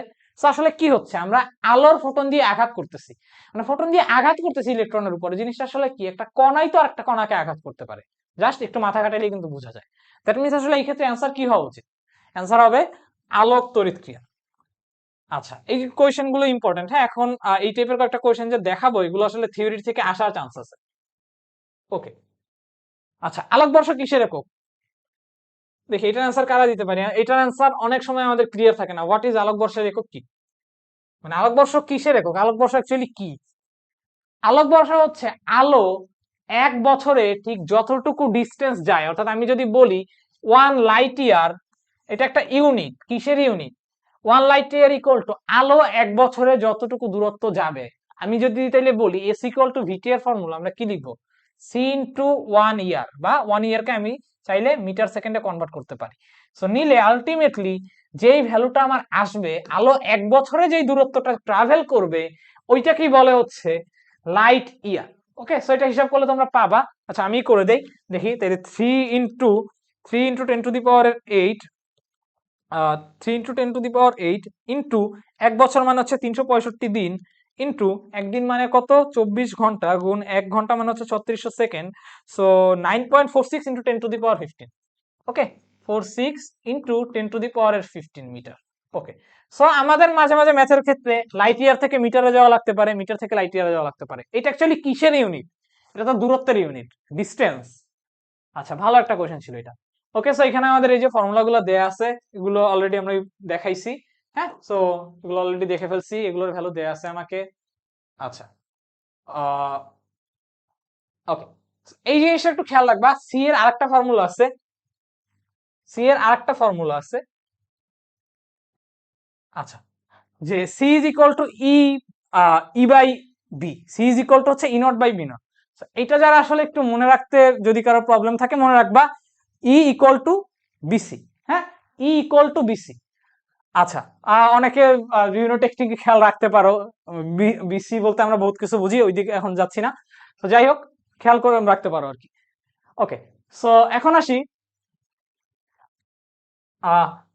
কোন বেতার তরঙ্গের ই নট দেয়া আছে, বি নট এর ভ্যালু কত? সো এই যে E BC equal to is equal to কত আমাদের জানি যে BC. Okay, so is equal to যদি বিসি হয়, তার মানে ই নট, মানে আমরা এখন নডের প্রেক্ষিতে হিসাবটা করতেছি, আমাদের লাগবে কি বি নট না? তাহলে বি নট কত হবে? বি নট হবে ই কত 10/3 × 10⁸। হ্যাঁ, এটাও কিন্তু ইম্পর্টেন্ট এমসিকিউ, শর্ট সিলেবাসের জন্য এগুলোই ইম্পর্টেন্ট বেশি। সরি, শর্ট সিলেবাসের জন্য এগুলোই বেশি ইম্পর্টেন্ট। আচ্ছা, সো এই ক্ষেত্রে আমাদের অ্যান্সারটা কত আসে? 10/3 × 10⁸, 33.33 × 10⁻9, 33.33 × 10⁻9 into 10⁻9। ওকে, সো মনে রাখবা এই BC. So this is our formula. আচ্ছা, যেসব অপবর্তনের ক্ষেত্রে, আচ্ছা এখানে আমাদের এই দুইটা সঙ্গে একটু খেয়াল রাখো। হ্যাঁ, মাঝে মাঝে এটা থেকে কোয়েশ্চেন দেয়, ঠিক আছে? ইম্পর্টেন্ট জিনিসগুলো আমরা রাখছি, যে ফ্রেনেল শ্রেণী অপবর্তন কোনটা, তারপর ফ্রনহফার শ্রেণী অপবর্তন কোনটা, এই সংজ্ঞাগুলো একটু খেয়াল রাখবা। যেসব অপবর্তনের ক্ষেত্রে প্রতিবন্ধক হতে উৎস বা পর্দা উভয়ই সসীম দূরত্বে থাকে, তাদেরকে আমরা কি ধরনের অপবর্তন বলি? হ্যাঁ, যে অপবর্তনে উৎস আর পর্দা অপবর্তকের নিকটবর্তী থাকে, তরঙ্গমুখের বক্রতা উপেক্ষা করা যায়, এগুলো এখন বোঝার দরকার নাই, তাকে বলা হয় ফ্রেনেল শ্রেণী অপবর্তন। আর যেই অপবর্তনে উৎস আর পর্দা অপবর্তক শ্রেণী থেকে কার্যত অসীম দূরত্বে থাকে, প্রশ্নে কি বলছে? সসীম ডিস্টেন্স। সো অসীমে থাকলে হবে ফ্রনহফার, আর সসীমে থাকলে কি হবে? সসীমে থাকলে হবে হচ্ছে ফ্রেনেল শ্রেণী অপবর্তন। হ্যাঁ, দ্যাটস এনাফ। এগুলোর থিওরি আলোচনা করার টাইম এখন না, করলে আমি করতে পারি, বাট এটা থেকে প্রশ্ন আসার তেমন একটা চান্স নাই। আসলে ওই যে কয়েকটা আমরা ফর্মুলা দেখছি ওগুলো থেকেই আসবে। হ্যাঁ, ফুল সিলেবাসে অ্যাকচুয়ালি ওই ফর্মুলার বাইরে থেকে আসে না, বা এগুলো অনেক ডিপ থেকে কোয়েশ্চেন আসে না, বা আসার চান্সটা কম। এমসিকিউর ক্ষেত্রে ওই ধরনের সুযোগও নাই। তো আমরা এগুলোর ডিপে যাচ্ছি না, এগুলো থেকে লেন্স থেকেও ম্যাথ বানানো যায়, বাট নো নিড। আচ্ছা, ওকে, এটা হচ্ছে ম্যালাসের ফর্মুলা। ওকে, ম্যালাসের ফর্মুলাটা নিয়ে আমার একটু কথাবার্তা বলতে হবে। ম্যালাসের ফর্মুলাটা নিয়ে আমি হালকা পাতলা একটু কথাবার্তা বলতে চাই। ব্যাপারটা হচ্ছে, দেখো ম্যালাসের ফর্মুলাটা কি নিয়ে কাজ করে। ধরো আমি যদি তোমাকে বলি লাইক আলো, আলো ইনিশিয়াল কেসে মনে করো এটা আমার একটা তল। হ্যাঁ, একটা তল। ওকে, এখন আলোর কথা যদি আমি তোমাকে বলি, একটা আলোর কণা, ভাইয়া একটা আলো কি মাল্টিপল তলে কাঁপে না? লাইক একটা আলোর কণা এইদিকে কাঁপতে পারে, এইদিকে কাঁপতে পারে, এইদিকে কাঁপতে পারে, এইদিকে কাঁপতে পারে, তার তো ডিমেনশন অনেকগুলা। সে যে কাঁপতেছে তার ডিমেনশন কিন্তু অনেকগুলা, ভ্যারিয়াস ডিমেনশনে কিন্তু একটা আলোর কণা কাঁপে, তাই না? এইদিকে এইদিকে এইদিকে এইদিকে আলোর কম্পনটা। হ্যাঁ, মানে আমি একটা লাইটকে পাস করলাম। ব্যাপারটা হচ্ছে এই সমবর্তন কথাটার মানে হচ্ছে আমি আলোটাকে পোলারাইজ করবো, অর্থাৎ একটা সার্টেন তলে নিয়ে আসবো, একটা তলে তাকে আমি কাঁপতে দিব, একটা তলে তাকে আমি কাঁপাবো, তাকে আমি এইভাবে মাল্টিপল তলে কাঁপতে দিব না। This is called polarisation. আচ্ছা, তো বেসিক্যালি কি হয় এই ঘটনাটাতে? ধরো আমার ইনিশিয়ালি এরকম আলো ছিল, মানে আলোগুলো এইভাবে কাঁপতেছে। ওকে, এইভাবে কাঁপতেছে। আচ্ছা, এইভাবে মাল্টিপল তলে তলে আলোগুলো কাঁপতেছে। ওকে, এভাবে কাঁপতেছে, এইভাবে কাঁপতেছে। হ্যাঁ, সো এই হচ্ছে আমার ইনিশিয়ালি আলোর কাঁপা। আলো এইভাবে বিভিন্ন ধরনের তলে কাঁপে। আচ্ছা, এখন আমরা যে কাজটা করি না, এই ক্ষেত্রে আমরা যে কাজটা করি, আমরা প্রথমে এখানে একটা পোলারাইজার রাখি। কোথায় গেল? আমরা ইনিশিয়ালি হচ্ছে একটা পোলারাইজার রাখি। পোলারাইজার বলতে আসলে কি বুঝাইতেছি এখনই বুঝবা। পোলারাইজার হচ্ছে একটা বেসিক্যালি এটা একটা পিরামিড আকারের বস্তু। জিনিসটা হচ্ছে ধরো এটা আসলে হাতে আঁকতে হবে। জিনিসটা হচ্ছে এরকম একটা বস্তু। ওকে, এরকম একটা বস্তু, এটাকে বলা হচ্ছে পোলারাইজার। হ্যাঁ, এটার ভিতরে পোলারয়েড ধরনের পদার্থ থাকে, এগুলো কেমিস্ট্রির বিষয় আসে। অর্গানিক কেমিস্ট্রিতে মোটামুটি এগুলো নিয়ে একটু ধারণা পাওয়ার কথা। এই পোলারাইজারটার এটা হচ্ছে তার অ্যাক্সিস, হ্যাঁ, মানে কম্পন অ্যাক্সিস, মানে যেই অ্যাক্সিসে সে আলোকে কাঁপতে দিবে। ওকে, এগুলো হচ্ছে তার কম্পন অ্যাক্সিস, যে অ্যাক্সিসে সে আলোকে বের হইতে দেয় আর কি। এই হচ্ছে তার কম্পন অ্যাক্সিস। আচ্ছা, এখন খেয়াল করো, আলোটা মাল্টিপল অ্যাক্সিসে কাঁপতে ছিল ইনিশিয়ালি, এইদিকে এইদিকে এইদিকে এইদিকে। আমি আলোটাকে ওইভাবে কাঁপতে দিচ্ছি না, আমি আলোটাকে কি করছি, একটা তলে নিয়ে আসছি। তাকে আমি একটা তলে বের করে নিয়ে আসবো। ওকে, মানে একটা তলে সে কাঁপবে এইভাবে, এই তলটাতে সে কাঁপবে। ওকে, এইভাবে কাঁপবে আলোর কণাগুলো, এইভাবে একটা তলে। আচ্ছা, এইভাবে কাঁপবে।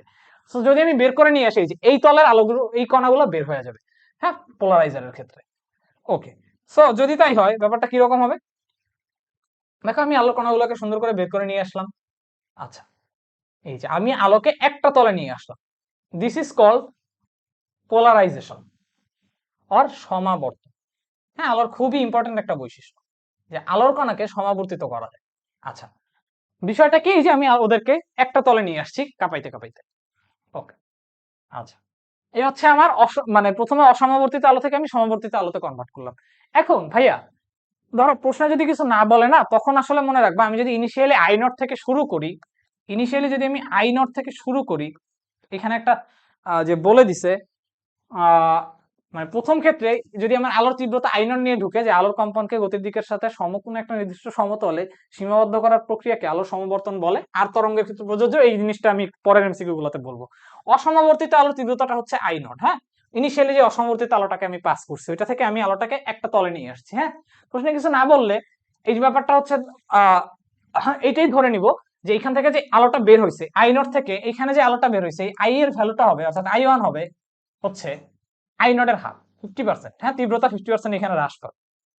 আচ্ছা, সো তীব্রতা আমি 50% নিয়ে আসলাম, ভালো কথা, 50% আমি নিয়ে আসছি। এখন দেখো, আমি যদি এই পোলারাইজারটাকে 45 ডিগ্রি কোণে বাঁকাই, হ্যাঁ, 45 ডিগ্রি কোণে বাঁকাবো, অর্থাৎ ওকে আমি 45 ডিগ্রি কোণে যদি বাঁকায় ফেলি, তাহলে জিনিসটা কেমন হবে, এই ওকে,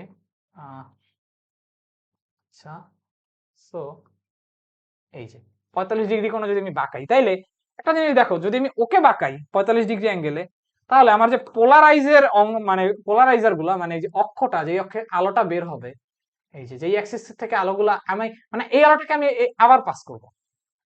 এই যে অলরেডি আলো আমার সমাবর্তিত একটা তলেই কাঁপে, এই আলোটাকে আমি এখন আবারও পাস করব। এখন খেয়াল করো, এইবার কি আমার এই আলোর পুরো অংশটা ভাইয়া বাইরে বের হইতে পারবে? পুরো অংশটা কি আমার এবার বাইরে বের হইতে পারবে? আচ্ছা, একটা সেকেন্ড। এখন কিন্তু আমার পুরো অংশটা বাইরে বের হইতে পারতেছে না। বাইরে বের হবে কতটুকু অংশ? বাইরে বের হবে, আচ্ছা, কারো কি কোনো কমেন্ট আছে ক্লাসে? এ ডোরা ব্যবধান, ম্যাগনেটিজম পুরা নিবেন। ম্যাগনেটিজম আসলে আহ আচ্ছা, ভৌত আলোক বিজ্ঞান কি তোমাদের শর্ট সিলেবাসে ছিল? ওকে ওকে, আচ্ছা, যদি শর্ট সিলেবাসে থাকে তাহলে তো তোমরা এগুলো পারো, তাহলে তো আরো ভালো হয়েছে। সরি, আমার মিস্টেক, যেহেতু শর্ট সিলেবাসে ছিল। আর কেউ একজন কোয়েশ্চেন করছে যে ম্যাথ, ডোরা ব্যবধান ভাইয়া দেখাইছি। আচ্ছা,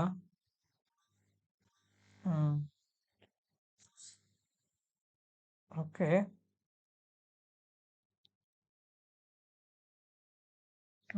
আর কারো কোনো কোয়েশ্চেন?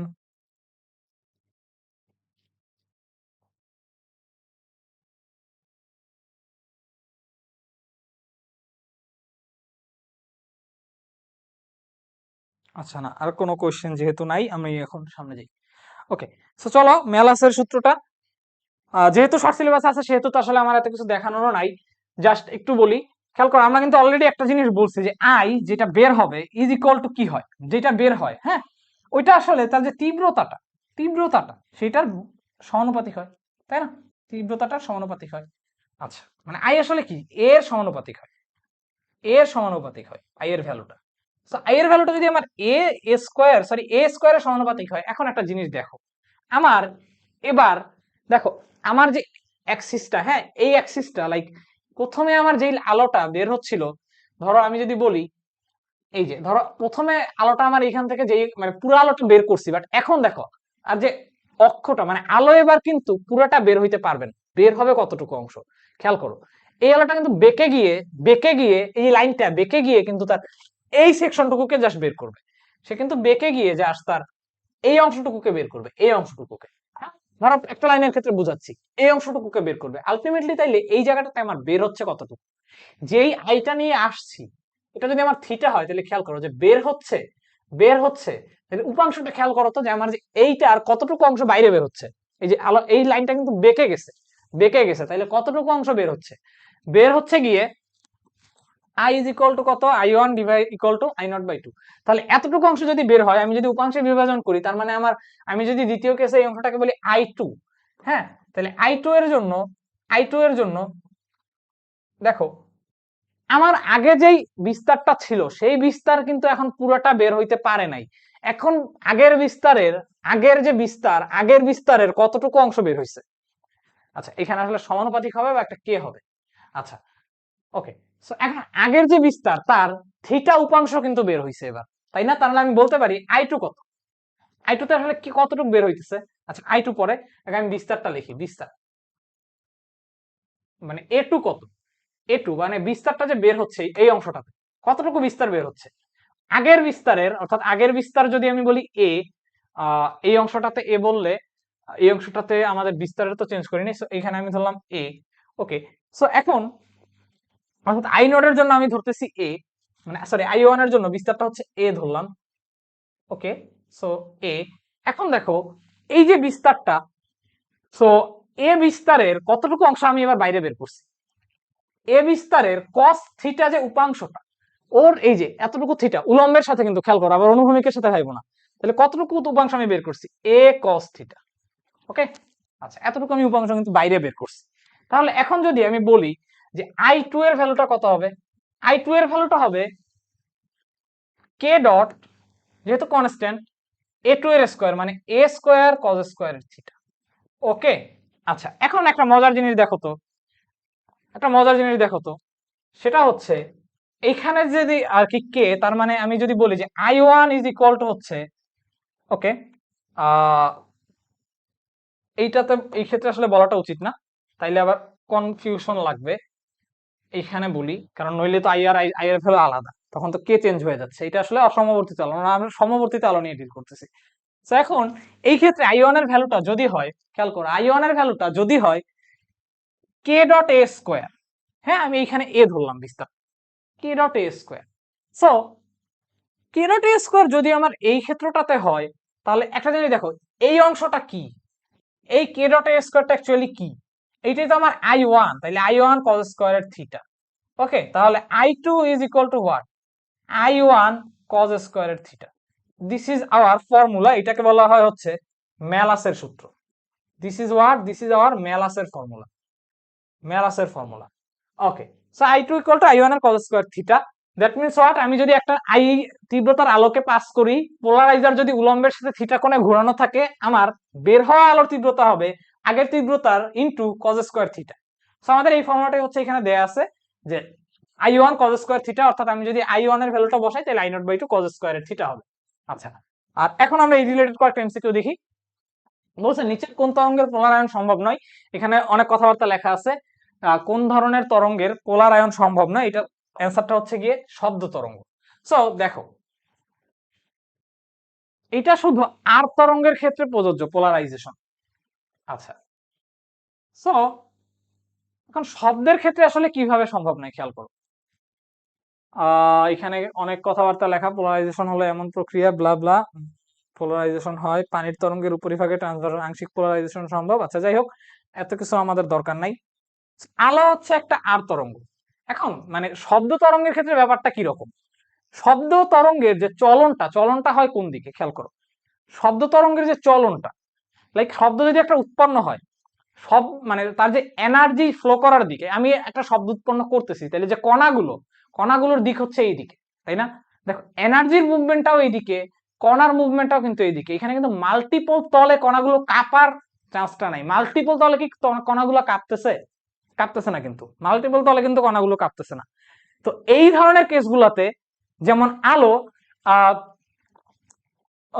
এই ধরনের কেসগুলোতে যেমন আলো, অর্থাৎ যারা আর তরঙ্গ না, অর্থাৎ মাল্টিপল তলে কাঁপতেছে না, তো তারা যেহেতু আসেই ভাই একটা তলে কম্পনে, মানে একই দিকে এইভাবে ফ্লো করতেছে, তো তাদেরকে তো আমি একটা তলে আনার কোনো প্রশ্নই আসে না। মাল্টিপল তলে লম্বভাবে কাঁপলে না আমি তাকে একটা তলে আনতে পারবো।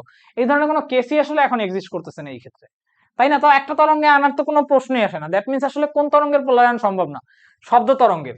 হ্যাঁ, পানির তরঙ্গ বা এগুলো তো সম্ভব, আলোর তরঙ্গের অবশ্যই সম্ভব। আমরা মাত্র পোলারাইজেশন দেখলাম আলো। ওকে, এবং এই এমসিকিউটা না, এটা শর্ট বলিল, আচ্ছা সরি, এটা তো তোমাদের সিলেবাসে আছে। এটা আমি এইটাকে 5 স্টার দিব, অনেক বেশি ইম্পর্টেন্ট একটা এমসিকিউ। আমি এমসিকিউটা অনেকবার প্রচুর আসতে দেখছি, প্রচুর আসতে দেখছি এমসিকিউটা। আচ্ছা, সো দেখলাম আমরা আলো একটা আর তরঙ্গ, যেটা আমরা ইয়ে করে আসছি। নিচের কোন ঘটনাটি প্রমাণ করে আলো একটা আর তরঙ্গ? অবশ্যই আলো একটা আর তরঙ্গ, কারণ আলোর কণাটা কিভাবে চলে আমরা অলরেডি দেখছি। এইভাবে আলোর কম্পনটা হয় মাল্টিপল সারফেসে। ধরো শক্তির প্রবাহ যদি এইদিকে হয়, আলোর কণাগুলো মাল্টিপল তলে কাঁপে। দ্যাট মিনস তাকে আমরা একটা তলে অলরেডি নিয়ে আসছি একটু আগে। সো কোন বৈশিষ্ট্যটা প্রমাণ করে হচ্ছে সমবর্তন। দেখছো, সমবর্তনের বেসিক থেকে কোশ্চেন আসে। ওই সূত্রটা থেকে, মেলাসের সূত্র থেকে এইটা বেশি ইম্পর্টেন্ট। এই দুইটা এমসিকিউ বেশি ইম্পর্টেন্ট মেলাসের সূত্র থেকে। এই এমসিকিউ থেকে কোশ্চেন আসে। হ্যাঁ, কারণ এই চ্যাপ্টার থেকে ম্যাথমেটিক্যাল কোশ্চেন দিলে হচ্ছে আগের টপিক গুলো আছে, মেলাস থেকে কোশ্চেন দিতে যায় না। সমাবর্তন থেকে এই ধরনের প্রশ্নগুলো বেশি আসে, যে তোমার কনসেপ্ট কতটুকু ক্লিয়ার। আচ্ছা, ওকে, সো এবার আমরা যাচ্ছি আমাদের পরিবর্তী প্রবাহ চুম্বক, কি যেন চ্যাপ্টারটার নাম ছিল। আচ্ছা যাই হোক, এখন যাচ্ছি না, যে পরিবর্তী প্রবাহ আর চুম্বক, এরকম একটা চ্যাপ্টারটার নাম ছিল। সো এটা আসলে তোমাদের শর্ট সিলেবাসে ছিল না, বাট বিলিভ মি এটা খুবই ইজি একটা চ্যাপ্টার, মোস্ট ইজিয়েস্ট একটা চ্যাপ্টার। আমরা ফর্মুলা গুলো দেখবো আর কয়েকটা প্রবলেম দেখবো। আর এখানে আসলে এই চ্যাপ্টারটা খুবই ইজি, মানে কয়েকটা সূত্রের বাইরে এখানে আসলে আসার মতো কিছু নাই। ওইটুকু বুঝলে তোমাদের চলবে। অ্যাকচুয়ালি তোমাদের এইটুকু একাডেমিকে আসলে এর বাইরে কিছু নাই, খুবই সহজ একটা চ্যাপ্টার। দেখো বলছে 50 ভাগ বিশিষ্ট কোন কুণ্ডলিতে 0.02 সেকেন্ডে চৌম্বক ফ্লাস্ক 0.03 ওয়েবার থেকে 0.025 ওয়েবার এ পরিণত করা হয়েছে। আচ্ছা, হলে ওই কুণ্ডলিতে আবিষ্ট ইএমএফ কত হবে? দেখো এখন দেখাইলে তো সূত্রের প্রমাণ তো দেখাবো না, তো তেমন কিছু নাই, জাস্ট সূত্রগুলোকে খেয়াল রাখবা। দেখো এই ক্ষেত্রে এই যে আবিষ্ট ইএমএফ, হ্যাঁ আবিষ্ট ভোল্টেজ, এই চ্যাপ্টারটা আসলে এরকমই, ইন্ডাকশনের মাধ্যমে আমি একটা জায়গাতে একটা নির্দিষ্ট ভোল্টেজ সৃষ্টি করব, কারেন্টের ফ্লো করব, এক্সেট্রা। সো মনে রাখবা এটাকে এইভাবে প্রকাশ করে যে ই ইজ ইকুয়াল টু, এটাকে এইভাবে লেখা হয়, বা এপসিলনও বলতে পারো, যে this one is equal to n into ddt of phi, আর এখানে হচ্ছে হ্যাঁ 50 ভাগ। সো ফর্মুলাটা হচ্ছে এরকম, যে n into d dt of phi। ওকে, আচ্ছা, এটা হচ্ছে সূত্র, যে আবিষ্ট ভোল্টেজের পরিমাণ কত। সো এটা হচ্ছে আমাদের ফর্মুলা। দেখো ফর্মুলাতে জাস্ট ভ্যালু বসাবা, তোমাদের এতটুকু শিখলে চলবে, এর বেশি লাগবে না। খেয়াল করো, n এর ভ্যালু হচ্ছে 50 ইনটু d phi, মানে হচ্ছে ফ্লাস্কের চেঞ্জ। খেয়াল করো ফ্লাস্কের চেঞ্জ কত, 0.03 থেকে 0.025। সো ডি ফাই এর ভ্যালুটা কত, 0.03 মাইনাস 0.025। আচ্ছা, তুমি চাইলে এখানে সামনে একটা মাইনাস দিতে পারো, মাইনাস দিলে আবার d2 মাইনাস d1 করতাম, মানে phi 2 মাইনাস phi 1। আমি উল্টাটা করছি, মানে আমি আসলে জাস্ট ভ্যালুটা বের করতেছি, আমি অন্য কিছু নিয়ে মাথা ঘামাচ্ছি না। আর সামনে কত, ডিটি চেঞ্জ, সময়ের চেঞ্জ দেখো 0.02, মানে ইনিশিয়াল সেকেন্ড থেকে শুরু করছি, 0.02 সেকেন্ডে গিয়ে এইটা হইছে। ওকে, বলতে পারতো যে 2তম সেকেন্ডে পাইছি এইটা, 5তম সেকেন্ডে পাইছি এইটা, তাহলে ডিটি কত হইতো, 5 মাইনাস 2। আচ্ছা যাই হোক, এই ক্ষেত্রে আমাদের 0.02। ওকে, সো আমি যদি ভ্যালু বসাই 03 minus 0.025। Okay, then answer by 0.02 into 50, 12.5। আচ্ছা, 12.5, so C is our answer. আচ্ছা, ওকে। আচ্ছা, দেখো এটা হচ্ছে আরেকটা ফর্মুলা, হেনরি ধ্রুবকের বলা হয় এটাকে। সো কি বলছে যে সহাবেশ গুণাঙ্ক, যাই হোক, একটা কুণ্ডলিতে 1 সেকেন্ড সময়ে তড়িৎ প্রবাহ 0.5 অ্যাম্পিয়ার থেকে 1 অ্যাম্পিয়ারে পরিণত হওয়ার দরুন ওই কুণ্ডলিতে 20 ভোল্ট তড়িৎ চালক শক্তি আবিষ্ট হয়, কুণ্ডলীর সহাবেশ গুণাঙ্ক কত? দেখো এই ক্ষেত্রে ফর্মুলাটা হচ্ছে E is equal to L into DDT of I, DDT of I. আগেরটা কি ছিল N into DDT of I, এটা হচ্ছে L into DDT of I. অর্থাৎ আরেকটা জিনিস লেখা যায়, তাইলে খেয়াল করো, ডিটি ডিটি যদি দুই সেট থেকে চলে যায় তাইলে N into phi equal to, বা এন ইন্টু ডি ফাই যাই বলি, equal to L into DI, বা N phi equal to L I, এরকম একটা ফর্মুলা আমরা সামনে দেখব। ওকে, তো এখন দেখো এল কত, এল কত, এল এর ভ্যালু হচ্ছে হেনরি ধ্রুবকের ভ্যালু কত, 1 সেকেন্ড, আচ্ছা এটাই বের করতে বলছে, ই কত, 20 ভোল্ট। ওকে, আবিষ্ট, এল বের করব। আচ্ছা, এই ক্ষেত্রেও সেম কাজ করতে পারতো, বাট এটাকে ডিরেক্টলি 1 দিয়ে দিচ্ছে, আর উপরটা কত দিচ্ছে, ডিফারেন্স হচ্ছে 0.5 না, তাহলে এটার মানে হচ্ছে হাফ, তাহলে এল ইজ ইকুয়াল টু 20 গুণ হবে 40। আচ্ছা, সো সহাবেশ গুণাঙ্কের ভ্যালু হচ্ছে 40। ওকে, আর যদি মনে করো যে তোমাদেরকে পরীক্ষাতে যদি ধরো যে একটুখানি কঠিন কোয়েশ্চেন করতে চাই, লাইক ধরো এই চ্যাপ্টারটাতে যদি একটুখানি কঠিন কোয়েশ্চেন করতে চাই, তোমার মনে করো যে কোয়েশ্চেনটাতে এইভাবে জানতে চাইলো, লাইক আমাকে বললো যে আইটা অ্যাকচুয়ালি টি এর একটা ফাংশন, ধরো এইভাবে জানতে চাইলো যে আই হচ্ছে অ্যাকচুয়ালি টি এর একটা ফাংশন, ফাংশন কি রকম, মনে করো I is equal two T cube plus এর 5t মাইনাস 9। সো আর ধরো ধরো যে তোমাকে এল এর ভ্যালুটা দিয়ে দিছে 0.2 বা সামথিং লাইক, হ্যাঁ, এল এর ভ্যালুটা ধরো তোমাকে দিয়ে দিছে। সো এখন তোমাকে যদি এল এর ভ্যালুটা দিয়ে দেয় এবং এই ভ্যালুগুলোকে দিয়ে দেয়, ইন দ্যাট কেস এই ম্যাথটা কিভাবে করবা, এরকম একটা কোয়েশ্চেন বইটা আসছিল, হ্যাঁ, এটা করতে 1 মিনিটের বেশি লাগে না, হ্যাঁ, এরকম একটা কোয়েশ্চেন বইটা 10 মার্কের জন্য আসছিল, খুবই ইজি একটা কোয়েশ্চেন। সো এই ধরনের কেসে যদি আমাকে পরীক্ষাতে প্রশ্ন দেয় তখন আমি কিভাবে করব, মানে ডিরেক্টলি না দিয়ে একটু চালাকি করে ধরো এইভাবে দিছে। তো দেখো আমাদের ফর্মুলাটা ছিল L into DDT of I, L into DDT of I. এখন সোজা কথা, আমাকে যদি ডিরেক্টলি ডিআই আর ডিটি দিয়ে দেয় তাহলে তো আমি ইউজ করব, ওইটা নিয়ে তো আমার কোনো প্রবলেম নেই, আমাকে যদি ডিরেক্টলি ডিডিটি অফ আইটা দিয়ে দেয় ওটা তো আমি ডিরেক্টলি ইউজ করব, কোনো প্যারা নেই। বাট যদি আমাকে ডিরেক্টলি না দিয়ে দেয়, যদি আমাকে ডিরেক্টলি না দিয়ে দেয় তখন আমি কি করব, ধরো আমাকে ডিরেক্টলি দিয়ে দেয় নাই, তখন যেটা করবা এই জায়গাটাতে 0.2 ইন্টু 0.2 ইন্টু এইটা অ্যাকচুয়ালি কি দেখো, আই যদি টি এর ফাংশনই হয়, ডিফারেন্সিয়েশন করব, ডিফারেন্সিয়েশন তার মানে জিনিসটা কত, 3t স্কোয়ার আসবে, 3t স্কোয়ার আসবে প্লাস এর 5 আসবে, হ্যাঁ। তো এখন যদি আমাকে নির্দিষ্ট একটা সময় দিয়ে দেয় যে অমুক সময়ের জন্য আমার ই এর ভ্যালুটা কত হবে, অমুক সময়ের জন্য আমার এই ভ্যালুটা কত হবে, যদি প্রশ্নে এই ধরনের কিছু বলে দেয়, তখন আমি কি করব, ওই টি এর ভ্যালুটা এখানে বসাইলে আমার ই এর ভ্যালুটা চলে আসবে। ওকে, আমি আশা করি বুঝাইতে পারছি। দেন আমি সেম কথাটা এই ইসের ক্ষেত্রেও বলতে পারি, যে এই ক্ষেত্রেও মনে করো ডিরেক্টলি না দিয়ে বললো ফাই হচ্ছে একটা ফাংশন অফ টি, ডিফারেন্সিয়েশন করব, হ্যাঁ, দিতেই পারে এই টাইপের কোয়েশ্চেন। আচ্ছা, ওকে, ধরো আমাদের আর কয়টা স্লাইড আছে, আচ্ছা, আচ্ছা, এই কোয়েশ্চেনটাতে আমাকে কি বলছে যে, এই কোয়েশ্চেনটাতে কি বলছে যে একটা 80 হার্জ কম্পাঙ্কের পরিবর্তী বিদ্যুৎ প্রবাহ শূন্য থেকে শীর্ষ মানে পৌঁছাইতে অ্যাকচুয়ালি কি পরিমাণে টাইম লাগবে। আচ্ছা, খেয়াল করি, একটা 80 হার্জ কম্পাঙ্কের তড়িৎ প্রবাহ শূন্য থেকে যদি শীর্ষ মানে পৌঁছায়, দ্যাট মিনস হোয়াট, খেয়াল করো ব্যাপারটা কি রকম, এটা হচ্ছে অনেকটা সাইন ওয়েভের মতন, হ্যাঁ, এখন থিওরির প্রুফে যাব না, থিওরির প্রুফে যাওয়ার টাইম নেই, জাস্ট খেয়াল রাখবা যে আই এর যে ভ্যালু এটা একটা সাইন ওয়েভ ফলো করে, হ্যাঁ, জিনিসটা আসলে পরিবর্তী প্রবাহ, তো পরিবর্তী প্রবাহ বলতে আমরা তো সচরাচর যেই জিনিসগুলোকে পড়াশোনা করি আমাদের লেভেলে, সেগুলো হচ্ছে গিয়ে ডিসি কারেন্ট, ডিরেক্ট কারেন্ট আর কি, যেগুলো আসলে দিক পরিবর্তী প্রবাহ না, দিক পরিবর্তী প্রবাহ না। কিন্তু যদি দিক পরিবর্তী প্রবাহ হয়, মনে করো যে মানে কারেন্টের দিকটা চেঞ্জ হইতে পারে, মানে এটা নিয়ে মোটামুটি একটু ধারণা থাকার কথা, সেমিকন্ডাক্টর পড়ছো না, ওইখানে আমরা দেখছি যে ভোল্টেজ বা এগুলো কিন্তু এসি কারেন্ট হইতে পারে, মানে দিক চেঞ্জ হইতে পারে, হ্যাঁ। সো আসলে কারেন্টের দিকটা আলটিমেটলি চেঞ্জ হইতে পারে। তো শূন্য থেকে শীর্ষ মানে পৌঁছানো বলতে বুঝাইছে মানে আলটিমেটলি কণার কম্পনটা তো এরকম, এইরকম অনেকটা ওই যে ওয়েভের মতো, ঠিক আছে, মানে কণা না, মানে কারেন্টের ফ্লোর যে গ্রাফটা তো এরকম। সো শূন্য থেকে শীর্ষ মানে পৌঁছানোর মানে কি খেয়াল করো, এই ছিল শূন্য, এই হয়েছে গিয়ে তার শীর্ষ, তাহলে এই পুরো টাইমটা হচ্ছে গিয়ে টি, পর্যায়কাল, একটা পর্যায়, তাহলে এইটুকু হচ্ছে টি/2। ওকে, আচ্ছা, এইটুকু হচ্ছে টি/2, তাহলে এইটুকু যদি টি/2 হয় তাহলে এইটুকু কত হবে, টি/4। সো এই ক্ষেত্রে আমার অ্যান্সার হবে হচ্ছে টি/4, দ্যাট মিনস টি/4। আচ্ছা, টি এর ভ্যালু কত, টি এর ভ্যালু কত, আমরা জানি F equal two 1/t, T equal কত 1/f। ওকে, এই যে কম্পাঙ্ক দেয়া আছে, তার মানে এটা একটা সাইন ওমেগা টি এর গ্রাফ এইভাবে চলে। সো ইনটু 1/8, ঠিক আছে। সো আমরা যদি এটাকে এখন একটু সলভ করতে যাই, আমাদের আসবে হচ্ছে 320 এর ইনভার্স 3.125 ইন্টু 10 ইনভার্স 3। আচ্ছা, 3.125 ইন্টু 10 ইনভার্স 3। ওকে,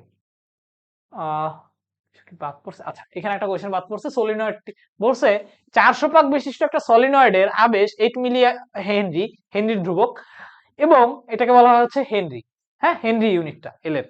সলিনয়েডটিতে 5 মিলি অ্যাম্পিয়ার তড়িৎ প্রবাহ চালনা করলে কি পরিমাণে ফ্লাস্ক আসবে।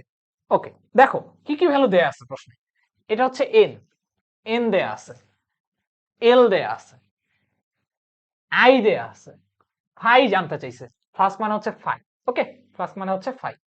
আচ্ছা, তাহলে দেখো একটু আগে আমরা একটা ফর্মুলা বললাম না যে N phi equal to L I, আর ডি ফাই হইলে হইতেও পারতো, মানে যদি চেঞ্জ এবল হইতো আর কি। আচ্ছা, সো এটা যদি আমার ফর্মুলা হয়, তাহলে এখন খেয়াল করো এন এর ভ্যালু কত 400, ইন্টু ফাই এর ভ্যালু কত জানতে চাইছে, ইকুয়াল টু এল এর ভ্যালু কত 8 into 10 inverse 3 milli henry, into I এর ভ্যালু কত 5 into 10 inverse 3। Okay, so phi কত আসবে, ফাই আসবে হচ্ছে 8 ইন্টু 10 ইনভার্সের 3 ইন্টু 5 ইন্টু 10 ইনভার্সের 3, দেন অ্যান্সার বাই 400। 8 ইন্টু 10 ইনভার্সের 3 ইন্টু 5 ইন্টু 10 ইনভার্সের 3, then answer by 400। 10 inverse 7, 10 inverse 7। আচ্ছা, আর ফাই এর ইউনিটটা মনে রাখবা, এটাকে বলা হচ্ছে ওয়েবার, 10 ইনভার্স 7 ওয়েবার বা ডব্লিউবি। ওকে, এটা দেখাইছি। আচ্ছা, বলছে বিদ্যুৎ সরবরাহ ভোল্টেজ যদি 220 ভোল্ট হয় যা বর্গমূলীয় গড় মান নির্দেশ করে, তবে কোনো অসতর্ক ব্যক্তি সর্বাধিক কত শক পাবেন। আচ্ছা শোনো, এটাকে হচ্ছে বলে আরএমএস বেগ। হ্যাঁ, আরএমএস মানে আমরা একটা রুট ভেলোসিটি নিয়ে হিসাব করি, কারণ এটার ধারণাটা অনেকটা ওই যে গ্যাসের চ্যাপ্টারে আমরা পড়ছি না, ওইটার সাথে রিলেটেড, অনেকটা যে আমরা গ্যাসের চ্যাপ্টারে পড়ছি ওইটার সাথে রিলেটেড। এই জাহিদ, লাইভ কি অফ হয়ে গেছে?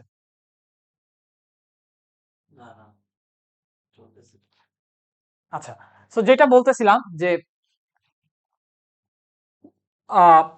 আমরা আয়ের চ্যাপ্টার, ওই চ্যাপ্টার গুলোতে দেখছি যে এই জিনিসগুলোর হিসাব আমরা আরএমএস এ করি। আরএমএস এ করার একটা রিজন হচ্ছে, তুমি যদি এভারেজ চিন্তা করো, দেখো ছবিটা দেখলেই মোটামুটি একটা আইডিয়া পেয়ে যাবা। আমি যদি এখানে এভারেজ নেওয়ার চিন্তা করি না, এভারেজটা আমি নিতে পারবো না। একটা ফুল টি এর আন্ডারে একটা অংশ ধনাত্মক থাকে, একটা অংশ ঋণাত্মক থাকে, ঠিক আছে। সো যদি আমি এভারেজ নিতে যাই তাইলে যে ঝামেলাটা হয়, একটা অংশ প্লাস একটা অংশ মাইনাস হয়, দিন শেষে এটা জিরো হয়ে যায়। এই কারণে আমরা আরএমএস এর প্রেক্ষিতে এই জিনিসগুলোর হিসাব নিকাশ করি। হ্যাঁ, আরএমএস বা এই ধরনের হিসাব নিকাশ আমরা করি। সো রুট মানে বলা আছে সরবরাহ ভোল্টেজ যদি 220 ভোল্ট হয়, হ্যাঁ, তো প্রশ্নে যদি কিছু উল্লেখ না করে তাহলে আমাকে যেই ভ্যালুটা দিয়ে দিবে প্রশ্নে, ওইটা অ্যাকচুয়ালি আরএমএস ভ্যালু দিয়ে দেয়। হ্যাঁ, তো এখানে বলছে সরবরাহ ভোল্টেজ 220 ভোল্ট যা বর্গমূলীয় গড় মান নির্দেশ করে। এই লাইনটা উল্লেখ না করলেও আমরা এটা আরএমএস ই ধরতাম প্রশ্নে যদি এক্সট্রা ভাবে কোনো কিছু না দেয়। সো আমাকে আরএমএস দেয়া আছে, বলছে কেউ যদি অসতর্ক ব্যক্তি সর্বাধিক কি পরিমাণে শর্ট পাইতে পারে, সর্বাধিক। সো আমরা মনে রাখবো ফর্মুলাটা কি, ফর্মুলাটা খেয়াল রাখবো যে আই আরএমএস এর ভ্যালু, আই আরএমএস এর ভ্যালু, আই আরএমএস এর ভ্যালু কত, ভ্যালুটা হবে হচ্ছে ইকুয়াল টু আই নট, অর্থাৎ I naught divided by root over. Okay, what is I naught, এটা মানে আচ্ছা আই কো আরএমএস এর ক্ষেত্রে যেমন তেমন হচ্ছে ভি বা ই দিয়েও লেখে। আচ্ছা, ই আরএমএস, আচ্ছা এই চ্যাপ্টারে পড়তেছি তো আমি এটাকে ইয়ে দিয়ে দিই, এইভাবে লেখে এই চ্যাপ্টারটা। ইকুয়াল টু হচ্ছে E naught divided by root over. So what is naught, naught মানে হচ্ছে ম্যাক্স, ম্যাক্স ভ্যালু আর কি। ম্যাক্স দিয়েও লেখা হয় যে ম্যাক্সিমামটা, এই যে এটা যদি আই হয় তাহলে এই যে এই ভ্যালুটা, হ্যাঁ বিস্তারটা, সোজা কথা বিস্তারটা হচ্ছে আই নট বা ম্যাক্স যাই বলি। ম্যাক্সিমামও হইতে পারে। তার মানে আমরা যদি ম্যাক্স বের করতে চাই আরএমএস এর সাথে গুণ হবে, আর যদি আরএমএস বের করতে চাই √2 দিয়ে ভাগ হবে। সো ম্যাক্স কত?